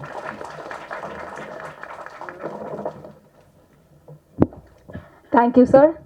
அடுத்தபடியாக குயிலி அப்படின்ற படத்தோட இவங்க கேரி பண்ணுற அந்த பில்லர் அப்படின்னு சொல்லலாம். ஏன்னா லிசி ஆண்டனி அவர்களை மேலே அழைக்கிறேன். இவங்களோட நேச்சுரல் பர்ஃபார்மன்ஸ் மூலிமா மனசை கொள்ள அடிச்சிருக்காங்க அப்படின்னு தான் சொல்லணும். ட்ரைலர் பார்க்கும்போதே தெரியுது மேம் எவ்வளோ மெனக்கெடுதல் இருந்திருக்கும் சொல்லி. ப்ளீஸ் ஒரு சில வார்த்தைகள். Thank you so much. மீடியா நண்பர்களுக்கும் மேடையில் இருக்க பெரியவங்களுக்கும் என்னோடய வணக்கம். ஜென்ரலாக எல்லா ஆடியோ லான்ச்லேயும் நான் வந்து எனக்கு இது ரொம்ப பயமான ஒரு விஷயம், மேடை பேச்சு அப்படிங்கிறது. ஸோ என்னை கூப்பிட்ட உடனே நான் வந்து ஆப்பர்ச்சுனிட்டிக்கு தேங்க்ஸ் அப்படி சொல்லிட்டு போயிடுவேன். ஆனால் இன்றைக்கி எங்கள் ப்ரொடியூசர் மிஸ்டர் அருண் வந்து நான் பேசி ஆகணும்னு சொல்லியிருக்காரு. I always believed one thing in life, நம்மளோட பேஷன், அந்த பேஷனை வந்து கொண்டு போகிறதுக்கூடிய ஹார்ட் ஒர்க் அண்ட் பர்சீவரன்ஸ், விடாமுயற்சி, அதுக்கப்புறமா நிறைய பேஷன்ஸ், பொறுமை, இதுதான் என் லைஃப்பில் நான் ஃபாலோ பண்ணுற ஒரு விஷயம். அதுதான் என்னை இவ்வளோ தூரம் கொண்டு வந்திருக்கு. இதை நான் அப்படியே பார்த்தது மிஸ்டர் அருண் கிட்ட. ஏன்னா எனக்கு இந்த கதைக்காக எனக்கு கால் வந்தது அவர்கிட்ட இருந்து தான். ஸோ எப்பயும் போல் நான் வந்து டைரக்ஷன் டிபார்ட்மெண்ட்லேருந்து ஃபோன் பண்ணி எனக்கு ஸ்கிரிப்ட் சொல்லுங்கள் அப்படின்னு. அவர் வந்து இல்லை மேம் நானே சொல்லுவேன் அப்படின்னாரு. Which is first time for me. ஒரு ப்ரொடியூசர் அந்த ஸ்கிரிப்ட் அவ்வளோ அழகாக எனக்கு எக்ஸ்பிளைன் பண்ணி செகண்ட் ஹாஃப்லேருந்து நீங்கள் வருவீங்க madam, you have to take over, இந்த வார்த்தை தான் அவர் சொன்னார். அங்கேருந்து நீங்கள் இந்த குயிலி அப்படிங்கிற கேரக்டரை வந்து ரொம்ப வலி, நிறைய சாக்ரிஃபைஸ், அதோடைய ரொம்ப கஷ்டமான ஒரு பயணத்தை நீங்கள் வந்து காமிக்கணும். வலி நமக்கு புதுசு இல்லை. So and I know I can do it. And இவர் அது அவ்வளோ அழகாக எக்ஸ்பிளைன் பண்ணது, என்கிட்டேருந்து இந்த கேரக்டரை அவங்க என்ன எதிர்பார்க்குறாங்க அப்படின்னு சொன்னது எல்லாமே ஐ வாஸ் ரியலி இம்ப்ரெஸ்ட். ஏன்னா முதல் தடவை ஒரு ப்ரொடியூசர் எனக்கு ஃபோன் பண்ணி இவ்வளோ டீட்டெயில்டாக எனக்கு வந்து ஒரு ப்ரீஃபிங் கொடுத்தாரு. So that is the first reason நான் இந்த படம் ஒத்துக்கிறதுக்கு உரிய முதல் காரணம் அதுதான். அடுத்தது and the social cos behind it. And எனக்கு தெரியும் ஒரு சின்ன பட்ஜெட் படம், அதில் இருக்க கஷ்டம் என்ன, ஷூட்டிங் ஸ்பாட்டில் இருக்க போகிற கஷ்டம் என்ன, எல்லாமே தெரியும். பட் அவரோட அந்த பர்சீவரன்ஸ் இருக்குது பார்த்தீங்களா, சின்ன சின்ன விஷயம் லைக் சார் இந்த படத்துக்கு குயிலி தான் சார் டைட்டிலாக இருக்கணும் அப்படின்னு நான் சொன்னேன். ஏன்னா அதுதான் ஆப்டாக இருக்கும் அப்படின்னு. மேடம் கிடைக்காதுன்னு நினைக்கிறேன், ஆனால் நான் வாங்கிடுவேன். அந்த மாதிரி ஒரு விஷயமும் அவர் விடவே இல்லை. இந்த படத்தை வந்து இவ்வளோ தூரம் அவர் சொன்ன மாதிரி 4 years ப்ளஸ் ஒரு ஸ்ட்ரகிள், ஒரு பாயிண்டில் இது எப்படி வரும் அப்படின்னு ஒரு கொஸ்டின் இருக்கும்போது, ஆனால் அது இவ்வளோ தூரம் கொண்டு வந்து அதுக்கு இவ்வளோ பேர் இங்கே உட்காரது இல்லாமல் மேடையில் இவ்வளோ பெரிய டிக்னிட்ரிஸ் இருக்கும்போது அது அந்த பர்சிவரன்ஸை பற்றி என்ன சொல்லு, இது சக்ஸஸ் ஆகி தான் ஆகணும். இங்கே இந்த மாதிரி ப்ரொடியூசர்ஸ் கிடைக்கிறது ரொம்ப ரொம்ப கஷ்டம். ஸோ மீடியா நண்பர்களுக்கு நான் ரிக்வெஸ்ட் பண்ணுறது என்னென்னா, ப்ளீஸ் ப்ரொமோட் இட், ஹெல்ப் பண்ணுங்கள். ஏன்னா அவர் சொன்னார் பார்த்தீங்களா, ஃபஸ்ட்டு படம் எனக்கு கமிஷன் இல்லைனாலும் பரவாயில்லன்னு.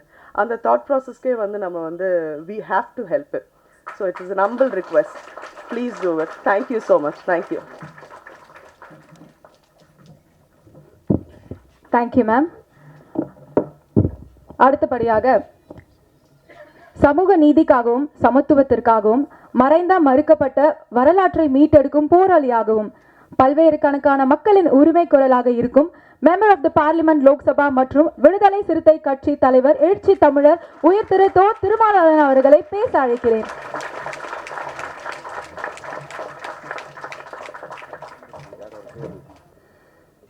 அன்பார்ந்த குயிலி திரைப்படத்தின் இயக்குனர் அன்பு இளவல் முருகசாமி அவர்களே,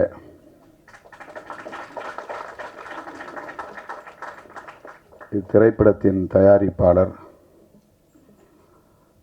BM ஃபில்ம் இன்டர்நேஷனல் நிறுவனத்தின் உரிமையாளர் VV அருண்குமார் அவர்களே,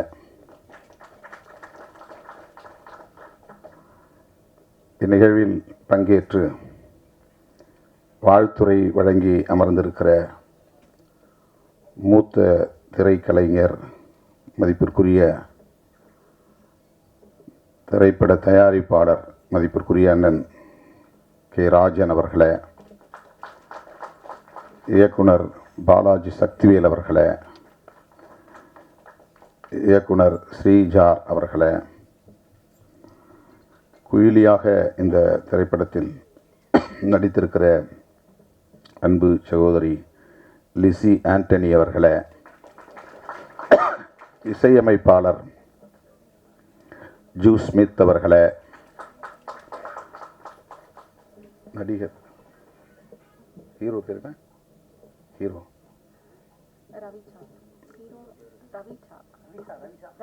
ரவிச்சா அவர்களே மற்றும் மேடையில் அமர்ந்திருக்கிற படைப்பாளர்களே, திரைக்கலைஞர்களே, திரளாக கூடியிருக்கிற தமிழ் சொந்தங்களே, உங்கள் அனைவருக்கும் என்னுடைய பணிவார்ந்த வணக்கத்தை தெரிவித்துக் கொள்கிறேன். ஆர்ப்பாட்டம் ஒன்றில் பங்கேற்க வேண்டியிருந்தது. சத்தீஸ்கர் மாநிலத்தில் பழங்குடி மக்களுக்கு எதிரான ஒரு நடவடிக்கை, இராணுவ நடவடிக்கை மேற்கொள்ளப்பட்டு வருகிற சூழலில் அதனை கண்டித்து இடதுசாரி இயக்கங்களும் விடுதலை சிறுத்தைகளும் இணைந்து நடத்திய ஒரு ஆர்ப்பாட்டம். இந்த நிகழ்வுக்கு இசைவளித்த பிறகு திடுமென அது ஏற்பாடு செய்யப்பட்டு விட்டது. 7:15 மணிக்குத்தான் அது நிறைவு பெற்றது. அங்கிருந்து இங்கே வந்து சேர சற்று காலத்தாழ்வு நேர்ந்து விட்டது. அதற்காக முதலில் என்னுடைய வருத்தத்தை தெரிவித்துக் கொள்கிறேன். குயிலி திரைப்படத்தின் முன்னோட்ட காட்சி எதையும் பார்க்க சந்தர்ப்பம் அமையவில்லை. நான் வருவதற்கு முன்னதாகவே பாடல் காட்சிகளும் ஒளிபரப்பப்பட்டு விட்டன. பாடலையாவது கேட்கிறேன் என்று கேட்டு ஒரு பாடலை தற்போது மேடையிலேயே கேட்டேன். கதை என்ன என்பதையும் வந்து அமர்ந்த பிறகு அண்ணன் ராஜன் அவர்களிடத்திலே கேட்டு தெரிந்து கொண்டேன். இந்த கால சூழலில் மிகுந்த சமூக பொறுப்புணர்வோடு மதுவுக்கு எதிராக ஒரு திரைப்படம் எடுக்கிற துணிச்சல் இயக்குனர் முருகசாமி அவர்களுக்கும் தயாரிப்பாளர் அருண்குமார் அவர்களுக்கும் வந்திருக்கிறது என்பதே பாராட்டுதலுக்குரியது. நான் நெஞ்சார பாராட்டுகிறேன், வாழ்த்துகிறேன். வணிக நோக்கில் திரைப்படங்களை தயாரிக்க வேண்டும், அதில் வெற்றி பெற வேண்டும், அதில் லாபம் பெற வேண்டும் என்று எண்ணாமல் சமூக பொறுப்புணர்வோடு மக்களுக்கு வழிகாட்ட வேண்டும், இந்த கொடிய துன்பத்திலிருந்து மக்கள் விடுதலை பெற வேண்டும் என்கிற வேட்கையோடு இந்த இளைஞர்களுக்கு, இளம் தலைமுறையினருக்கு இப்படி ஒரு பொறுப்புணர்வு மிக்க இளைஞர்களாக இந்த திரைப்படத்தை தயாரித்திருக்கிறார்கள், அந்த வேட்கையோடு தயாரித்திருக்கிறார்கள் என்பது உள்ளபடியே மகிழ்ச்சி அளிக்கிறது என்பதை விட பெருமை அளிக்கிறது. பெருமைப்படுகிறேன். அந்த இளைஞர்களை நான் ஆறத் தழுவி என்னுடைய வாழ்த்துக்களையும் பாராட்டுகளையும் தெரிவித்துக் கொள்கிறேன். உங்களுக்கு தெரியும், அண்மையிலே நாங்கள் மது மற்றும் போதைப்பொருள் ஒழிப்பு மகளிர் மாநாடு என்று லட்சத்துக்கும் மேற்பட்ட பெண்களை திரட்டி ஒரு மாபெரும் மாநாட்டை நடத்தினோம். அது பேசுவிடும் பொருளாக மாறியது, கடுமையான விமர்சனங்களுக்கும் உள்ளானது. அண்ணன் ராஜன் அவர்கள் பேசுகிற போது ஒன்றை சொன்னார். தமிழ்நாட்டிலே மதுவை ஒழிக்க வேண்டும் என்று நாம் சொல்லுகிறோம். ஒருவேளை தமிழ்நாட்டில் மதுவை ஒழிக்கும் நோக்கில் கடைகளை ஆட்சியாளர்கள் மூட முன்வந்தாலும் கூட அண்டை மாநிலங்களுக்கு போய் மதுவை அருந்துவிட்டு வருகிற ஒரு நிலை இருக்கிறது. அல்லது அவர்கள் இங்கே வந்து திருட்டுத்தனமாக மதுவை விற்பனை செய்வதற்கான வாய்ப்பு இருக்கிறது. இதற்கு என்னதான் தீர்வு என்ற கேள்வியை எழுப்பிவிட்டு அவர் சொன்னார், தேசிய அளவில் எங்குமே மது இருக்கக்கூடாது என்ற கருத்தை சொன்னார். திருமாவளவன் இதை நாடாளுமன்றத்திலும் பேச வேண்டும் என்று சொன்னார். சொல்லிவிட்டு பேசியிருக்கிறார் என்று நம்புகிறேன் என்றும் சொன்னார். அவருடைய நம்பிக்கை வீண் போகவில்லை. நான் பேசினேன், மக்களவையில் பேசினேன். என் மீது அவர் வைத்திருக்கிற நம்பிக்கை எனக்கு வியப்பளிக்கிறது. நாடாளுமன்றத்தில் அப்படி நான் பேசுகிற போது மாண்புமிகு அமைச்சர் நிர்மலா சீதாராமன் அவர்கள் எழுந்து, நீங்கள் முதலில் தமிழ்நாட்டில் மதுவை ஒழித்துவிட்டு வாருங்கள், கள்ளக்குறிச்சியிலே பல பேர் உயிரிழந்திருக்கிறார்கள், அங்கே பேசாமல் இங்கே ஏன் பேசுகிறீர்கள் என்று எதிர்வினையாற்றினார். அது அரசியல் ரீதியான விமர்சனம். நாம் அதை கடந்து சிந்திக்கிறோம். தமிழ்நாட்டில் உள்ள இளைஞர்கள் மட்டுமல்ல, தமிழ்நாட்டில் உள்ள மனிதர்கள் மட்டுமல்ல, இந்தியா முழுவதும் மக்கள், நம் தேசத்து மக்கள் இதனால் பாதிக்கப்படக்கூடாது என்கிற பரந்த பார்வை நமக்கு உண்டு. ஆகவே மது ஒழிப்பு கொள்கையை தேசிய கொள்கையாக இந்திய ஒன்றிய அரசே ஏற்றுக்கொள்ள வேண்டும் என்பதை நான் நீண்ட காலமாக பேசி வருகிறேன். ஐயா இலக்கிய செல்வர் குமரி அனந்தன் அவர்கள் என்னுடைய அலுவலகம் தேடி வந்து அப்படி ஒரு தீர்மானத்தை பல ஆண்டுகளுக்கு முன்னரே இயற்றியதை அறிந்து வந்து நேரிலே வந்து பாராட்டினார். மகாத்மா காந்தியை தேசிய தலைவராக நாம் ஏற்றுக்கொள்கிறோம். அவருடைய திருவுருவப் படங்களை ரூபாய் நோட்டிலும் தவறாமல் அச்சிடுகிறோம். அவருடைய கொள்கைகள் முக்கியமானவற்றுள் மது விலக்கு என்பது முதன்மையானது. அகிம்சை என்பது அவருடைய கொள்கைகளில் ஒன்று என்றால், மது விலக்கு என்பது முதன்மையான கொள்கைகளுள் ஒன்று. மகாத்மாவை தேசத்தந்தை என்று ஏற்றுக்கொண்டிருக்கிற நாம் அவருடைய உயிர் மூச்சான கொள்கைகளுள் ஒன்றான மது விலக்கை பொருட்படுத்துவதே இல்லையே. இதை மாநிலங்கள் பார்த்து கொள்ளட்டும் என்று ஒன்றிய அரசு கண்டும் காணாமல் இருக்கிறது.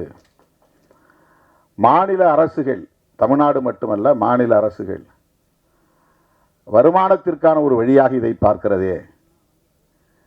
யார் எப்படி கெட்டு போனால் நமக்கென்ன என்கிற ஒரு அலட்சிய போக்கு மேலோங்கி இருப்பதாக தெரிகிறதே என்ற கவலை இன்றைக்கு நேற்றைக்கல்ல பல பத்தாண்டுகளாக எனக்கு உண்டு. அதை நான் பல மேடைகளில் பேசியிருக்கிறேன்.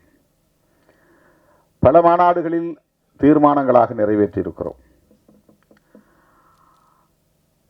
கள்ளக்குறிச்சியில் 60 பேர் உயிரிழந்ததும் நான் உடனடியாக அந்த பகுதிக்கு சென்று 2 நாள் இருந்து ஒவ்வொருவரின் வீடாக சென்று அந்த மக்கள் கத்தி கதறி அழுத நிலையில் அவர்களின் கைகளை பற்றி கொண்டு ஆறுதல் சொன்னேன்.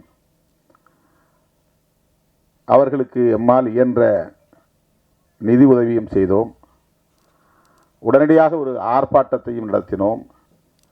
அது போதாது என்கிற அடிப்படையில் மரக்காணத்தில் உயிரிழந்தவர்களையும் போய் சந்தித்து ஆறுதல் சொல்லிவிட்டு அவர்களுக்கும் நிதியுதவி செய்துவிட்டு அங்கே நான் அறிவிப்பு செய்தேன். மது மற்றும் போதைப் பொருள், மது மட்டுமல்ல, பல வகையான போதைப் பொருள் இன்றைக்கு புழக்கத்திற்கு வெளிப்படையாக வந்திருக்கின்றன. கஞ்சா போன்ற பல வகையான போதைப் பொருட்கள், ட்ரக்ஸ், போதை மாத்திரைகள் பள்ளி வளாகங்களிலே இப்போது கிடைக்கிறது. நகர்ப்புறங்களில் மட்டுமே புழக்கத்தில் இருந்த போதைப் பொருட்கள் இப்போது கிராமப்புறங்களிலும் ஊடுருவி இருக்கிறது. இந்த துயரத்தை, இந்த அவலத்தை எண்ணி இதற்கென்று ஒரு மாநாடு நடத்த வேண்டும் என்று அறிவிப்பு செய்து அதை ஒரு தேசிய கொள்கையாக இந்திய ஒன்றிய அரசே ஏற்றுக்கொண்டு எந்த மாநிலத்திலும் மதுக்கடைகள் திறக்கக்கூடாது, வருவாய்க்கு வேறு வழிகளை தேடிக்கொள்ள வேண்டும் என்று வழிகாட்டக்கூடிய ஒரு நிலைப்பாட்டை இந்திய ஒன்றிய அரசு மேற்கொள்ள வேண்டும் என்று வலியுறுத்தி தீர்மானம் நிறைவேற்றினோம். இப்போது பலரும் விமர்சித்தார்கள். தமிழ்நாட்டிலே கடையை திறந்து வைத்திருக்கிற ஆட்சியாளர்களை மேடையில் அமர வைத்துக் கொண்டு நீங்கள் தேசிய அளவிலே மதுவிலக்கு கொள்கையை பேசுவது எந்த வகையிலே நியாயம் என்று அரசியல் ரீதியான விமர்சனங்களை பேசினார்கள். நம்மை பொறுத்தவரையில் ஆட்சியில் இருந்தாலும் கூட அவர்களையும் மேடையில் அமர வைத்து மதுவை ஒழிக்க வேண்டும் என்று சொல்லுகிற துணிச்சல் விடுதலை சிறுத்தைகளுக்கு உண்டு என்பதை அந்த நிகழ்வின் மூலமாக உறுதிப்படுத்தினோம். கூட்டணியில் இருக்கிறோம், அவர்களை வைத்துக்கொண்டு மேடையிலே பேசக்கூடாது என்று நாங்கள் அஞ்சவில்லை. உங்களுக்கும் இதிலே உடன்பாடு இருக்கிறது, எனவே மேடைக்கு வாருங்கள், ஒன்றும் பிரச்சனை இல்லை, வந்து உங்கள் கருத்தை சொல்லுங்கள். மேடைக்கு வந்தார்கள். தேர்தல் வாக்குறுதியிலேயே மதுக்கடைகளை மூடுவோம் என்று திராவிட முன்னேற்றக் கழகம் ஏற்கனவே அறிவித்திருக்கிற நிலையில் இந்த மாநாட்டிலும் பேச வேண்டும் என்று நாங்கள் அந்த கூட்டணி உறவை பயன்படுத்தி ஒரு அழுத்தம் கொடுத்தோம் என்பதுதான் உண்மை. அதுதான் ஒரு பிரஷர். ஆளுங்கட்சியை மேடையிலே அமர வைத்து ஆமாம் எங்களுக்கும் மதுக்கடைகளை மூட வேண்டும் என்கிற கருத்திலே உடன்பாடு உண்டு என்று சொல்ல வைத்தது விடுதலை சிறுத்தைகள் என்பதை நான் இந்த இடத்திலே பதிவு செய்ய விரும்புகிறேன். ஆகவே இந்தியா முழுவதும் மது ஒழிக்கப்பட வேண்டும், போதைப்பொருள் புழக்கம் கட்டுப்படுத்தப்பட வேண்டும். தினந்தோறும் நான் சுற்றுப்பயணத்தில் இருக்கிறேன், ஏதாவது ஒரு கிராமத்தில் இருக்கிறேன், ஏதேனும் ஒரு நிகழ்ச்சியில் பங்கேற்கிறேன். உள்ளபடியே ஒவ்வொரு நாளும் நான் நொந்து போகிறேன். மேடைக்காக நான் பேசவில்லை. இளம் வயதிலேயே பல இளைஞர்கள், ஒரு குறிப்பிட்ட சமூகத்தை சார்ந்தவர்கள் என்று இல்லை, அனைத்து சமூகங்களை சார்ந்தவர்களும் இந்த கொடிய குடிப்பழக்கத்திற்கு ஆளாகி இளம் வயதிலேயே வாழ்வை பாழாக்கி கொள்ளுகிறார்கள். குடும்பம் நடத்துவதற்கான ஆளுமையையே இழந்து விடுகிறார்கள். ஏதோ தாம்பத்திய உறவை கொண்டு 2-3 பிள்ளைகளுக்கு தந்தையாகி விடுகிறார்கள். ஆனால் அந்த பிள்ளைகளை பாதுகாக்கவோ பராமரிக்கவோ அவர்களை படிக்க வைக்கவோ அவர்களுக்கான எதிர்காலத்தை நல்ல முறையில் அமைத்து தரவோ பொறுப்புணர்வு கொண்ட ஆளுமையாக அவர்கள் இல்லை. நிற்க முடியாமல் தடுமாறுகிறார்கள். அதிகாலையிலிருந்து படுக்கப் போகிற வரையில் போதையில் மிதக்கிறார்கள். அவ்வளவு குடும்ப பாரத்தையும் மனைவி சுமக்கிறாள். அது எவ்வளவு கொடிய துயரம் என்பதை நேரிலே பார்த்தால்தான், களத்திலே சந்தித்தால்தான் உணர முடியும். இந்த நாட்டை பீடித்திருக்கிற பேர் அவலங்களுள் இது ஒன்று.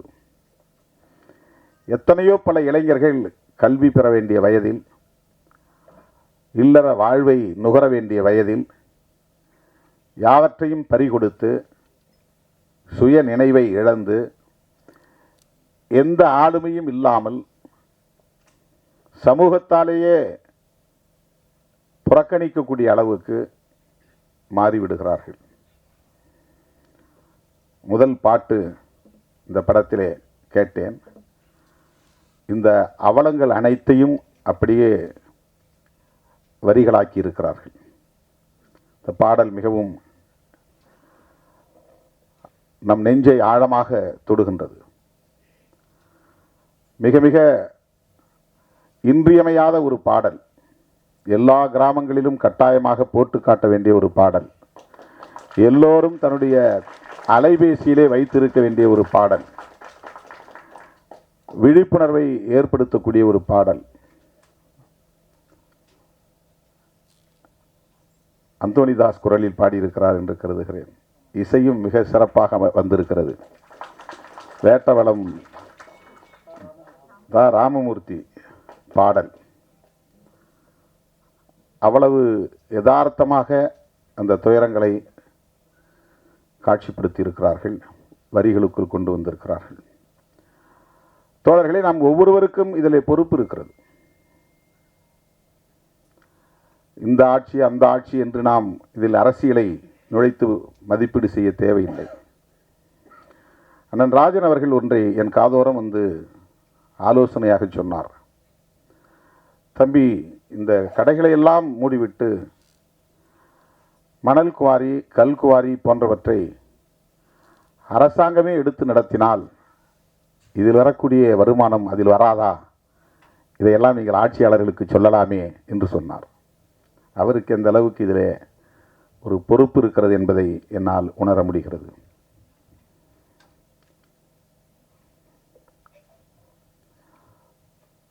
தமிழக முதலமைச்சரிடத்திலே தனிப்பட்ட முறையிலே இதை பற்றி பேசுகிற போதும் கூட அவருக்கும் அந்த கவலை இருக்கிறது. அதுதான் சிஸ்டம். ஒரு சமூக கட்டமைப்புக்குள்ளே அரசு சார்ந்த கட்டமைப்புகள் சில நேரங்களில் நம்முடைய விருப்பங்களை மீறி இயங்கக்கூடியவையாக அமைந்து விடுகின்றன. தனியார்மயமாதல் கூடாது என்பது நம்முடைய கருத்து. ஆனால் நம்மால் அதை எதிர்த்து வெற்றி பெற முடியவில்லை. பன்னாட்டு நிறுவனங்கள் இங்கே நுழையக்கூடாது என்பது நம்முடைய நிலைப்பாடு. ஆனால் நம்மால் தடுக்க முடியவில்லை. அந்நிய முதலீடு இங்கே வரக்கூடாது, அதன் மூலம் அவர்கள் நமது வளங்களை சுரண்டக்கூடாது, லாபம் என்கிற பெயரில் கொள்ளையடிக்கக்கூடாது என்பது நம்முடைய ஆசை. ஆனால் அவற்றை நம்மால் தடுக்க முடியவில்லை. இப்போது கூட நாங்கள் போய்விட்டு வந்த அந்த ஆர்ப்பாட்டம் எதற்கு என்றால், அங்கே இருக்கிற பழங்குடி மக்கள் சத்தீஸ்கர் மாநிலத்தில் பன்னாட்டு நிறுவனங்கள் உள்ளே வரக்கூடாது, கனிம வளங்களை சுரண்டக்கூடாது என்று எதிர்த்து போராடுகிறார்கள். ஆனால் இந்த தேசத்தின் வளர்ச்சிக்கு அந்நிய முதலீடு தேவை, பன்னாட்டு நிறுவனங்களின் வளர்ச்சி தேவை என்று அரசு நம்புகிறது. இந்திய ஒன்றிய அரசு, அது அரசின் கொள்கை நிலைப்பாடாக இருக்கிறது. உலகம் முழுவதும் இன்றைக்கு எந்த நாட்டிலும் பன்னாட்டு நிறுவனங்களுக்கு தடை இல்லை. தேச வரம்புகள் அவர்களுக்கு ஒரு தடையாக அமைந்துவிடக்கூடாது என்பதற்காக உருவாக்கப்பட்ட ஒப்பந்தம் தான் காட் ஒப்பந்தம், GATT ஒப்பந்தம். அந்த ஒப்பந்தத்தில் கையெழுத்திட்ட நாடுகள் எல்லாம் தேச வரம்புகளை உடைத்து யாரும் இங்கே அந்நிய முதலீடு செய்யலாம், எங்கோ அமர்ந்து கொண்டு இங்கே தொழில் நடத்தலாம், அவன் இங்கே வர தேவையில்லை, நிலம் கையகப்படுத்த தேவையில்லை, இங்கே வந்து எந்த விதமான வேலைகளையும் செய்ய தேவையில்லை, அவனுடைய ஃபார்முலா போதும். இங்கே இருக்கிற நீரை அவன் எடுத்து நம்மிடத்திலேயே விற்பனை செய்கிறான், குடிநீர். அவனுக்கு அதிலே லாபம் போய் சேருகிறது. அவன் ஒரு நாள் கூட இந்தியாவுக்கு வந்திருக்க மாட்டான். ஆனால் ஒவ்வொரு நாளும் கோடிக்கணக்கிலே அவனுக்கு லாபத்தில் பங்கு போய் கொண்டிருக்கிறது. குளிர்பானங்கள் அப்படி. எல்லா விதமான தொழில்களும் அவன் நாட்டில் செய்தால் அந்த கழிவை அவன் மண்ணில் போய் சேர்க்க வேண்டும். அதனால் மண் நஞ்சாகும், குடிநீர் நஞ்சாகும், காற்று நஞ்சாகும் என்று அஞ்சுகிறான். இந்தியா போன்ற மூன்றாவது உலக நாடுகளில் அவன் கழிவை கொட்டுகிற குப்பை தொட்டியாக மாற்றிக் கொண்டிருக்கிறான். அதற்கு உலகமயமாதல் கொள்கை வழிவகுத்திருக்கிறது. உலகமயமாதல், தாராளமயமாதல், தனியார்மயமாதல் என்கிற கொள்கைகளை 90களில் நாம் கடுமையாக எதிர்த்தோம். இப்போது பேசவே நாம் தயங்குகிறோம், பேசுவதே இல்லை. இறால் வளர்ப்பை கடுமையாக எதிர்த்தோம் ஒரு காலகட்டத்தில். இப்போது இறால் வளர்ப்பு மிக ஜோராக நடைபெற்று கொண்டிருக்கிறது. நம்மால் எதிர்க்க முடியவில்லை. தனியார் துறைகளில் இடஒதுக்கீடு வேண்டும் என்று கோரிக்கையை மாற்றிக்கொண்டோம். தனியார் மயமாதலே வேண்டாம் என்று சொன்ன நிலை மாறி இப்போது தனியார் துறைகளில் வேலைவாய்ப்பு வேண்டும், அதற்கு இடஒதுக்கீடு வேண்டும் என்று நமது கோரிக்கையை மாற்றிக்கொண்டோம். இப்படி நம் விருப்பத்திற்கு மாறாக மது ஆலைகள் ஆங்காங்கே நிறுவப்பட்டு விட்டன. மது உற்பத்தி ஆலைகள், அது கோடிக்கணக்கிலே முதலீடு செய்யப்பட்டவை. அதில் பல்லாயிரக்கணக்கானவர்கள் வேலை செய்கிறார்கள். அதற்கான மூலப்பொருளை தருவதற்கு சர்க்கரை ஆலைகள் மொலாசஸ் தயாரிக்கின்றன. இந்த மொலாசஸை எப்படி அவர்கள் விநியோகம் செய்வது, விற்பனை செய்வது, அதை வாங்குவதற்கு மது ஆலைகள் தேவை. மது கடைகளை மூடுவது என்பது மட்டுமே வேலை திட்டம் அல்ல. அதற்கு பின்னால் இவ்வளவு பெரிய பரப்பு இருக்கிறது. மது ஆலைகளையும் மூட வேண்டும், அதை விநியோகம் செய்கிற நிறுவனங்களையும் மூட வேண்டும். அதற்காக ஆயிரக்கணக்கான கோடிகளை முதலீடு செய்திருக்கிறார்கள். அவ்வளவு முதலீடுகளையும் நிறுத்த வேண்டும். அதனால் ஏற்படுகிற இழப்பை சந்திக்க வேண்டும். இப்படி இந்த சிஸ்டம் ஆக்டோபஸ் கால்களாக விரவி பரவி கிடக்கின்றன. உயர் தொழில்நுட்ப கருவிகளை அயல்நாடுகளில் இருந்து இறக்குமதி செய்து மல்டி ஸ்பெஷாலிட்டி ஹாஸ்பிட்டல் மருத்துவமனைகளே வந்து எஸ்டாப்ளிஷ் செய்கிறார்கள், நிறுவுகிறார்கள், இன்ஸ்டாலேஷன் பண்ணுகிறார்கள்.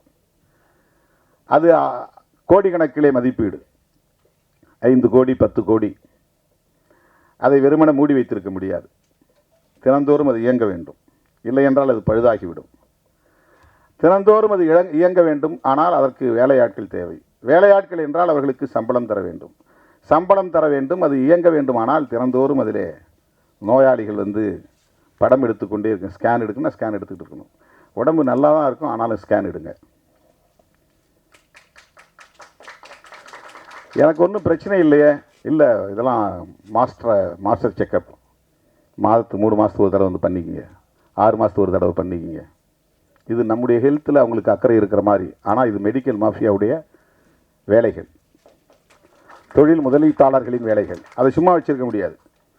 ஒவ்வொரு ஹாஸ்பிட்டல்லையும் பல கோடி ரூபாய் முதலீட்டிலே உயர் தொழில்நுட்ப கருவிகள் வந்து நிறுவப்பட்டு இருக்கிற நிலையில் அவற்றையெல்லாம் மூடி வைத்திருக்க முடியாது. எக்ஸ்ரே எடுக்கிறதா இருந்தாலும் சரி, எம்ஆர்ஐ எடுக்கிறதா இருந்தாலும் சரி, அல்லது ஆன்ஜிஓ பண்ணுறதா இருந்தாலும் சரி, ஒவ்வொன்றுக்கும் அவன் எஸ்டாப்ளிஷ் பண்ணி வச்சுருக்கான். எல்லாம் ஏசி. அதெல்லாம் வந்து அவன் டெய்லி மெயின்டெனன்ஸ் இருக்கணும். சும்மா போட்டு மூடி வச்சுருக்க முடியாது. அந்த மாதிரி தான் இந்தியா முழுக்க மது ஆலைகள் பல ஆயிரம் கோடி முதலீட்டு நிறுவப்பட்டு இருக்கிறது. அவ்வளோ எளிதாக அதை மூட முடியாது என்பது இங்கே இருக்கிற சிஸ்டம், இங்கே இருக்கிற ஸ்ட்ரக்சர். இப்போ நம்முடைய போராட்டம் என்பது தூத்துக்குடியிலே துப்பாக்கிச்சூடு வரையில் போய் 12 பேர் படுகொலை செய்யப்பட்ட பிறகுதான் ஸ்டெர்லைட் ஆலையை மூட வேண்டும் என்கிற நிலை உருவாகிறது. சாதாரணமான கோரிக்கைகளால் அந்த ஆலையை மூட முடியவில்லை. அறவழி போராட்டங்களால் அந்த ஆலையை மூட முடியவில்லை. கேரளாவிலே வேண்டாம் என்று சொன்ன அணு ஆலை கூடங்குளத்திலே வந்து நிறுவப்படுகிறது. தமிழ்நாட்டுக்குள்ளே நிறுவப்படுகிறது. நிறுவப்பட்ட நாளில் இருந்து, அதற்கான ஆணை பிறப்பிக்கப்பட்ட நாளில் இருந்து அந்த பகுதியில் மக்கள் போராடிக்கொண்டே இருக்கிறார்கள், எதிர்ப்பு தெரிவித்துக் கொண்டே இருக்கிறார்கள், துண்டறிக்கை கொடுத்து கொண்டே இருக்கிறார்கள், உண்ணாவிரத போராட்டம் நாள்தோறும் நடத்துகிறார்கள். 1.5 ஆண்டுகள் நடந்தன. ஒரு அங்குலம் கூட அதிலே நம்மால் முன்னேற முடியவில்லை. திட்டமிட்டவாறு கூடங்குளம் அணு உலை நிறுவப்பட்டது, அது இயங்குகிறது. அங்கே அணு கழிவுகள் வெளியேற்றப்பட்டு கொண்டே இருக்கின்றன. தோழர்களே, அப்படித்தான் இந்த மது ஒழிப்பும் கூட. விழிப்புணர்வு தேவை. பரந்துபட்ட அளவில் மக்களிடையே விழிப்புணர்வு தேவை. ஒரு இயக்கம் போதாது, ஒரு கட்சி போதாது, ஒரு தலைவர் போதாது. அரசை நிறுவுகிற ஆற்றல் பெற்ற மக்கள், ஒரு அரசை தூக்கி எறிகிற ஆற்றல் பெற்ற மக்கள், விழிப்புணர்வு பெற்ற அரசியல் சக்தியாக மாறுகிற போது,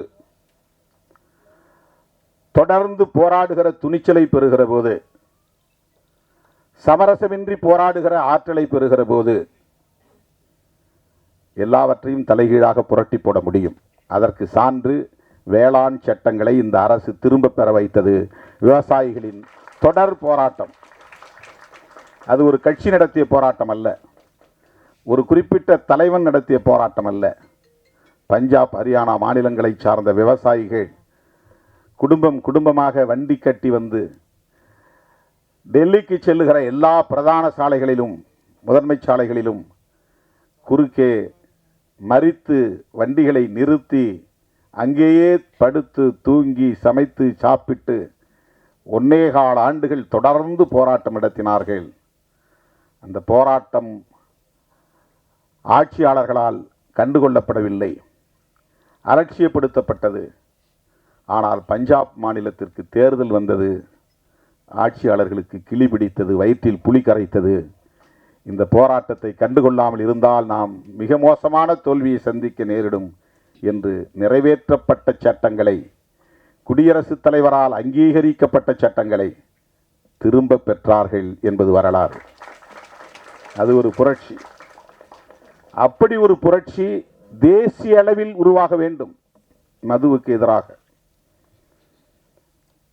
மது ஒழிப்பு என்கிற காந்திய கொள்கை தேசிய அளவில் பரவ வேண்டும். இன்றைக்கு மீண்டும் காந்தி நமக்கு தேவைப்படுகிறார். மதச்சார்பின்மைக்காகவும் தேவைப்படுகிறார், மது விலக்குக்காகவும் தேவைப்படுகிறார். மதத்தின் மீது நம்பிக்கை உள்ளவர். அந்த அடிப்படையிலே காந்தியடிகளோடு எமக்கு முரண்பாடுகள், கடுமையான முரண்பாடுகள் உண்டு. அவருக்கு முற்பிறவியின் மீது நம்பிக்கை உண்டு, அடுத்த பிறவியின் மீது நம்பிக்கை உண்டு. இந்த சாதிய கட்டமைப்பே இறைவனால் உருவாக்கப்பட்டதுதான் என்கிற நம்பிக்கை உண்டு. தீண்டாமை மட்டும் கூடாது என்று சொன்னார். அப்படி சொன்ன கருத்துக்களிலே நமக்கு முரண்பாடு உண்டு. ஆனால் உருவாகி இருக்கிற இந்த புதிய அரசு, வெள்ளையன் வெளியேறிய பிறகு நாம் உருவாக்கி இருக்கிற இந்த புதிய அரசு மதசார்பற்ற அரசாக இருக்க வேண்டும் என்பதிலே உறுதியாக இருந்தார். அதனால்தான் காந்தியடிகள் கொல்லப்பட்டார். அவர் இறை நம்பிக்கை உள்ளவர், கடவுள் மறுப்பாளர் அல்ல. பெரியாரை போல கடவுளை மறுத்து பேசியவர் அல்ல. அவர் மத நம்பிக்கையாளர். புரட்சியாளர் அம்பேத்கர் அவர்களைப் போல இந்து மதத்தை விமர்சித்தவர் அல்ல. அடுத்த பிறவியின் மீது நம்பிக்கை உள்ளவர், புராண திருவிளையாடல்களின் மீது நம்பிக்கை உள்ளவர். அப்படிப்பட்டவரையே படுகொலை செய்தார்கள் என்றால் அதற்கு காரணம் அவருடைய மதச்சார்பின்மை என்கிற கொள்கை நிலைப்பாடுதான். அதே போல மதுவிலக்கு. இன்றைக்கு நாம் குயிலி திரைப்படம் எடுத்திருக்கிறோம் என்று சொன்னால், துணிந்து அதை திரைப்படமாக்கி மக்களிடத்திலே கொண்டு போய் சேர்க்க வேண்டும் என்று வந்திருக்கிறோம் என்றால், காந்தியடிகள் ஏற்படுத்திய தாக்கத்தின் விளைவு என்று இதை சொன்னால் யாரும் மறுக்க முடியாது.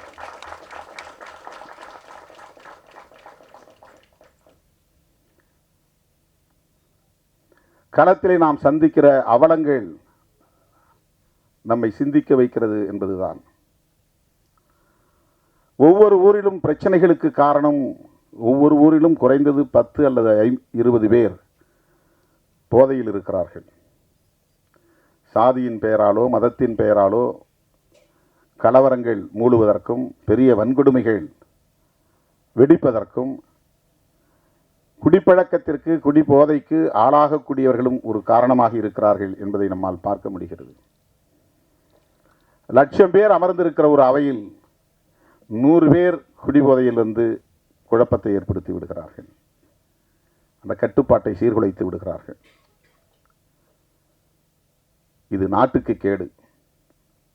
படத்தின் முதல் பாடலே அதுதான், நாட்டுக்கு கேடு, வீட்டுக்கு கேடு, அதை விட்டு தொலைப்போம் என்கிற அந்த கருத்து. தோழர்களே, இதனால் என்ன நாம் சாதிக்கப் போகிறோம் என்று கருதாமல், இது என்ன பெரிய விளைவை ஏற்படுத்திவிடப் போகிறது என்று கருதாமல், இந்த விழிப்புணர்வை இன்னும் விரிவாக்கி கொண்டே போக வேண்டும். சில இளைஞர்களையாவது நாம் அந்த கொடுமைக்கு ஆளாகாமல் தடுக்க முடியும், அந்த துயரத்திற்கு ஆளாகாமல் தடுக்க முடியும். இளம் தலைமுறையினரை பாதுகாக்க முடியும்.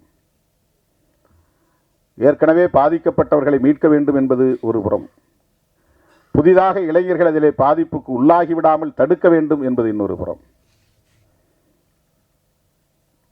ஒவ்வொரு மருத்துவமனையிலும் டி அடிக்ஷன் சென்டர் இருக்க வேண்டும் இந்த மதுக்கடைகளை மூடுகிற வரையில். இது என்னுடைய கோரிக்கை. முதலமைச்சருக்கு நேரிலே போய் நான் சொன்னேன். எங்கேயாவது தேட வேண்டியிருக்குது. ஒரு ஸ்டேட்டுக்கு 2-3 தான் இருக்குது டி அடிக்ஷன் சென்டர். கவுன்சிலிங் இல்லை. எல்லா மருத்துவமனையிலும் கவுன்சிலிங் இருக்கணும். மருத்துவமனைகளில் உளவியல் சார்ந்த அறிவுரைகளை தருவதற்கு, விழிப்புணர்வை தருவதற்கு சிறப்பு பயிற்சி பெற்ற மருத்துவர்களை நியமிக்க வேண்டும். எல்லா நோய்களுக்கும் அடிப்படையாக இருப்பது உளவியல் சிக்கல்கள் தான்.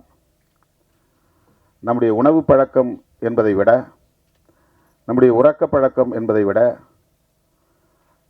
இவற்றால் ஏற்படுகிற உளவியல் சிக்கல்கள் தான் மன அழுத்தத்திற்கு காரணமாகி நோய் எதிர்ப்பு சக்தியை குறைக்கிறது. மன அழுத்தம் பெருக பெருக இம்யூனிட்டி என்பது குறைந்துவிடும். மன அழுத்தம் பெருக பெருக பயம் என்பது ஆக்கிரமிக்கும். பயம்தான் எதிர்ப்பு சக்திக்கு எதிரியே. எந்த ஆன்டிபயாட்டிக்கும் ரெஸ்பாண்ட் பண்ணாது. இம்யூனிட்டி போயிருச்சுன்னா, உடம்பில் எதிர்ப்பு சக்தி இருக்கிற வரையிலும் தான் ஆன்டிபயாட்டிக், ஆன்டிவைரல், ஆன்டி ஃபங்கல் இந்த மருந்தெல்லாம் வேலை செய்யும். எதிர்ப்பு சக்தி இல்லைன்னா மருந்தே வேலை செய்யாது. அந்த மருந்து ரெஸ்பாண்ட் பண்ணணும்னா கூட நம்ம பாடிக்குள்ளே இம்யூனிட்டி இருக்கணும். இம்யூனிட்டி இருக்கணும்னு சொன்னால் நமக்கு பயம் வரக்கூடாது, எந்த பயமும் வரக்கூடாது. பயம் வரக்கூடாதுன்னா மன அழுத்தம் வரக்கூடாது. மன அழுத்தம் வரக்கூடாதுன்னா இது போன்ற துயரங்கள் சமூகத்தில் நிலவக்கூடாது. ஏன்னா அவனுக்கு என்ன ஆகுன்னா, ஒரு பக்கம் அடிக்ஷன் ஆயிடுவான், இன்னொரு பக்கம் சமூகம் அவனை புறக்கணிக்கிறது. அது அவனை ஒரே நேரத்தில் 2 தாக்குதல். இதிலிருந்து அவனால் மீள முடியல. இன்னொரு புறம் பொண்டாட்டியும் அவளை மதிக்கலை, பிள்ளைகளும் அவங்கள மதிக்கலை, சமூகமும் மதிக்கலை. அந்த நிராகரிப்பு, அவமதிப்பு அவனை அறியாமலேயே அவனுக்குள் ஒரு அழுத்தமாக அது மாறுகிறது. இப்படி ஒரு தனி மனிதனை அது பாதிக்க செய்கிறது என்று நாம் கருதக்கூடாது. இது ஒரு சமூகத்தையே பாதிக்க செய்கிறது. எனவே மது மற்றும் போதைப்பொருள் கட்டுப்படுத்தப்பட வேண்டும், பிறகு முற்றாக ஒழிக்கப்பட வேண்டும். பிற நாடுகளில் இல்லையா? அண்ணன் சொன்னாங்க, இப்போ பெண்களும் குடிக்க ஆரம்பிச்சிட்டாங்கன்னு. அயல் நாடுகளிலே பெண்கள் குடிக்கிறார்களே. இதில் என்னென்னா, ஹெல்த் கான்சியஸ் இல்லாதவன் குடிக்கிறதுக்கும் ஹெல்த் கான்சியஸ் உள்ளவன் குடிக்கிறதுக்கும் வேறுபாடு இருக்குது. சோஷியல் ட்ரிங்க் என்கிற பெயரில் குடிக்கிறவனுக்கும், குடி இல்லையே என்னால் இருக்க முடியாது என்கிற அளவுக்கு குடிக்கிறவனுக்கும் வேறுபாடு இருக்கிறது. ஏதோ மாதத்தில் 1 நாள் அல்லது 2 நாள் அல்லது வாரத்தில் 1 நாள் என்று ஒருவன் குடிப்பதை கூட தன் கட்டுப்பாட்டுக்குள்ளே வைத்திருக்க முடியும் என்றால் அவனுக்கு ஏற்கனவே ஒரு விழிப்புணர்வு இருக்கிறது என்று பொருள். மதுக்கடைகளை திறந்து வைப்பதன் மூலம் அது ஒரு சோஷியல் பிஹேவியராக மாறுகிறது. சமூகம் இப்போ அது ஒரு குற்ற உணர்வே இல்லை. முன்னே யாராவது பார்த்தா அவன் குடிகாரம்பான்னா அவனுக்கு ஒரு கூச்சமாக இருக்கும். ஊரில் 1-2 பேர் தான் இருப்பான். இப்போ ஊரில் 40 பேர் 50 பேர், அதனால் யாருக்கும் எந்த குற்ற உணர்வும் கிடையாது. அது சாதாரணமாகிவிட்டது. பிள்ளைகளையே போய் வாங்கி வர சொல்கிறாங்க அப்பா அம்மாவும் சேர்ந்து குடிக்கிறாங்க. அது நியாயப்படுத்தப்படுகிறது. அவங்க செய்கிற வேலைப்பா, உடம்பு வலி, அதனால் குடிச்சிட்டு படுக்கிறான். இதை சில பேர் நியாயப்படுத்துகிறார்கள். உள்ளபடி இது பெரிய அவலம், சகித்து கொள்ள முடியாத பேரவலம். ஒரு சமூகத்தையே முடமாக்குகிற ஒரு பேரவலம், ஒரு தேசத்தையே வீழ்த்துகிற பேரவலம். எல்லா இலவசங்களையும் நிறுத்திவிட்டு கல்வியை மட்டும் இலவசமாக தர முன்வருகிற ஒரு அரசு, அதன் மூலம் ஒரு விழிப்புணர்வை ஏற்படுத்துகிற அரசு இது போன்ற அவலங்களையும் ஒரு முடிவுக்கு கொண்டு வரும்.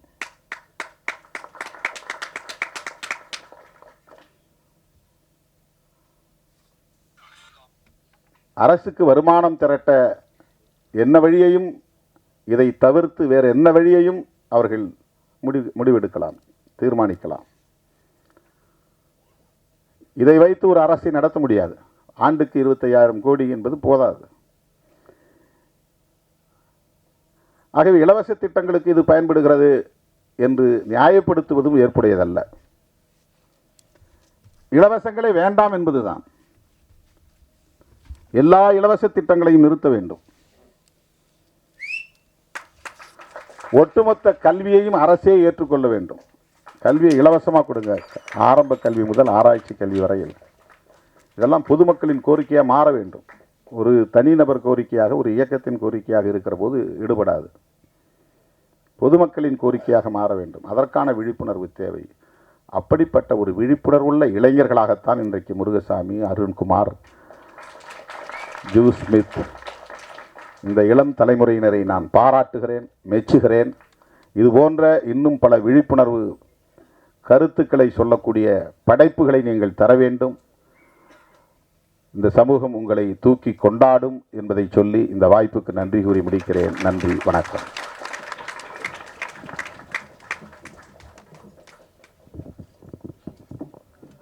இவ்விழாவிற்கு உங்கள் நேரத்தை ஒதுக்கியதுக்கு மிக நன்றி ஐயா.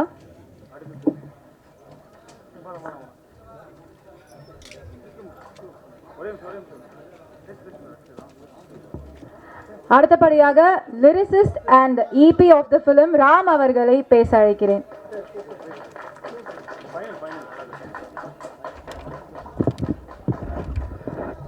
பத்திரிகை மற்றும் ஊடகத்துறை நண்பர்களுக்கு முதல் வணக்கம். ஏன்னா நீங்கள் இல்லைன்னா எந்த துறையுமே இல்லை. இன்னைக்கு நீங்கள் தான் முக்கியம். ஆக்சுவலாக என் பேர் வந்து வேட்டாவளம் தா ராமமூர்த்தி.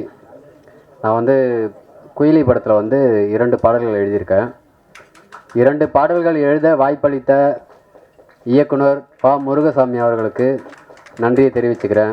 மற்றும் விவி அருண்குமார் அவர்களுக்கும் நன்றி தெரிவிச்சுக்கிறேன். ஆக்சுவலாக ஒரு மதுன்னு சொல்லிகிட்டு இருக்கோம். இந்த மதுவால் என்ன பிரச்சனைன்றது பாதிக்கப்பட்ட ஒருத்தர் சொன்னால் மட்டும்தான் பாதிப்படையக்கூடாதுன்னு நினைக்கிறவனுக்கு அது புரியும். ஏன்னா ஒரு சில நேரங்களில் உண்மையை சொல்லலாம், அது நிறைய பேருக்கு பயன்படும். அதாவது நானும் மதுவினால் பாதிக்கப்பட்டிருக்கேன். அதுலேருந்து மீண்டு தான் இந்த 2 பாடல்களையுமே நான் எழுதியிருக்கேன். அதுக்கு உறுதுணையாக இருந்தது என்னுடைய மனைவி, என்னுடைய 2 அண்ணன்கள், என் தாய். அந்த 2 அண்ணன்களுடைய பெயரை நான் இங்கே உச்சரிக்கணும்னு நினைக்கிறேன். ரஜினி ராஜாராம் அவர்கள், தரணிவாசன் அவர்கள். இந்த 2 பில்லரும் இல்லைன்னா நான் இங்கே நிற்க முடியாது. தோழர் வந்திருக்க இந்த மேடையை நான் பயன்படுத்தியிருக்க முடியாது. எனக்கு இந்த வாய்ப்பும் கிடைச்சிருக்காது. தயவு செய்து மது என்றதை கையில் எடுக்காதீங்க. எடுத்தீங்கன்னா உங்களுடைய சந்தோஷம் மட்டும்தான் உங்களுக்கு தெரியும். உங்களை சுற்றி இருக்கக்கூடிய உங்களை சுற்றி இருக்கக்கூடிய உங்களுடைய குடும்பத்தாருடைய சந்தோஷமும், நண்பர்கள் என்ன நினைக்கிறாங்க, தாய் தந்தை என்ன நினைக்கிறாங்க, நாம் எப்படி நடந்துக்கணும், எதை செய்யணும், எதை செய்யக்கூடாது, இது எதுவுமே உங்களுக்கு தெரியாமல் போயிடும். நீங்கள் செய்யறது மட்டும்தான் அங்கே உங்களுக்கு சிறந்ததாக தெரியும். வேறு யாராவது ஏதாவது ஒரு விஷயம் சொன்னால் கூட அது உங்களுக்கு தவறாக தான் தெரியும். தயவுசெய்து மதுன்றதை விட்டுருங்க. மதுவை விட்டால் நிச்சயமாக உங்களுக்கு சந்தோஷமான வாழ்க்கை இருக்குது. அரசுன்னு சொல்லாதீங்க. நாம் தான் நம்மளை பார்த்துக்கணும். எந்த அரசு வந்தாலும் அது ஒரே ஒரு வார்த்தையை சொல்லிடுறேன். அதாவது எந்த அரசு வந்தாலும் நாங்கள் இதை செய்கிறோம் அதை செய்கிறோன்னு சொல்லுவாங்க. அவங்க செய்யறதுக்குள்ளே அவங்க அந்த விஷயத்தை இம்ப்ளிமெண்ட் பண்ணுறதுக்குள்ளே அந்த 5 வருஷம் முடிஞ்சிடும். அவங்க ஆக்சுவலாக இதை தான் காரணம் காட்டுவாங்க. செய்யணும்னு நினச்சா செய்யலாம். சமத்துவ தலைவர்கள் உருவாக வேண்டும். முதல்ல சமத்துவ தலைவர்கள் உருவானால் மட்டும்தான் இது சாத்தியமாகும். இங்கே பொது உடைமையே கிடையாது, கேபிட்டலிசம் அதுதான் இங்கே இருந்துகிட்ருக்கு. பொது உடைமை அரசியல் இங்கே வந்தால் நிச்சயம் இது போன்ற இந்த மது ஒழிப்பு நிச்சயம் நடக்கும். நன்றி, வணக்கம். வாய்ப்பளித்த இயக்குனருக்கும் தயாரிப்பாளருக்கும் நன்றி. Thank you so much. இவ்விழாவிற்கு டைம் ஒதுக்கி சப்போர்ட் பண்ணதுக்கு மிக்க நன்றி. சிறப்பு விருந்தினர் எல்லாருக்குமே மிக்க நன்றி தெரிவிக்கணும் அப்படின்னு நினைக்கிறேன். Thank you so much. Thank you press and media. உங்களோட சப்போர்ட்டை இந்த மாதிரி குட் குவாலிட்டி ஆஃப் கண்டென்ட் ஃபிலிம்ஸ்க்கு தொடர்ந்து கொடுக்கணும் அப்படின்னு சொல்லி வேண்டிக் கொள்கிறேன். நன்றி, வணக்கம்.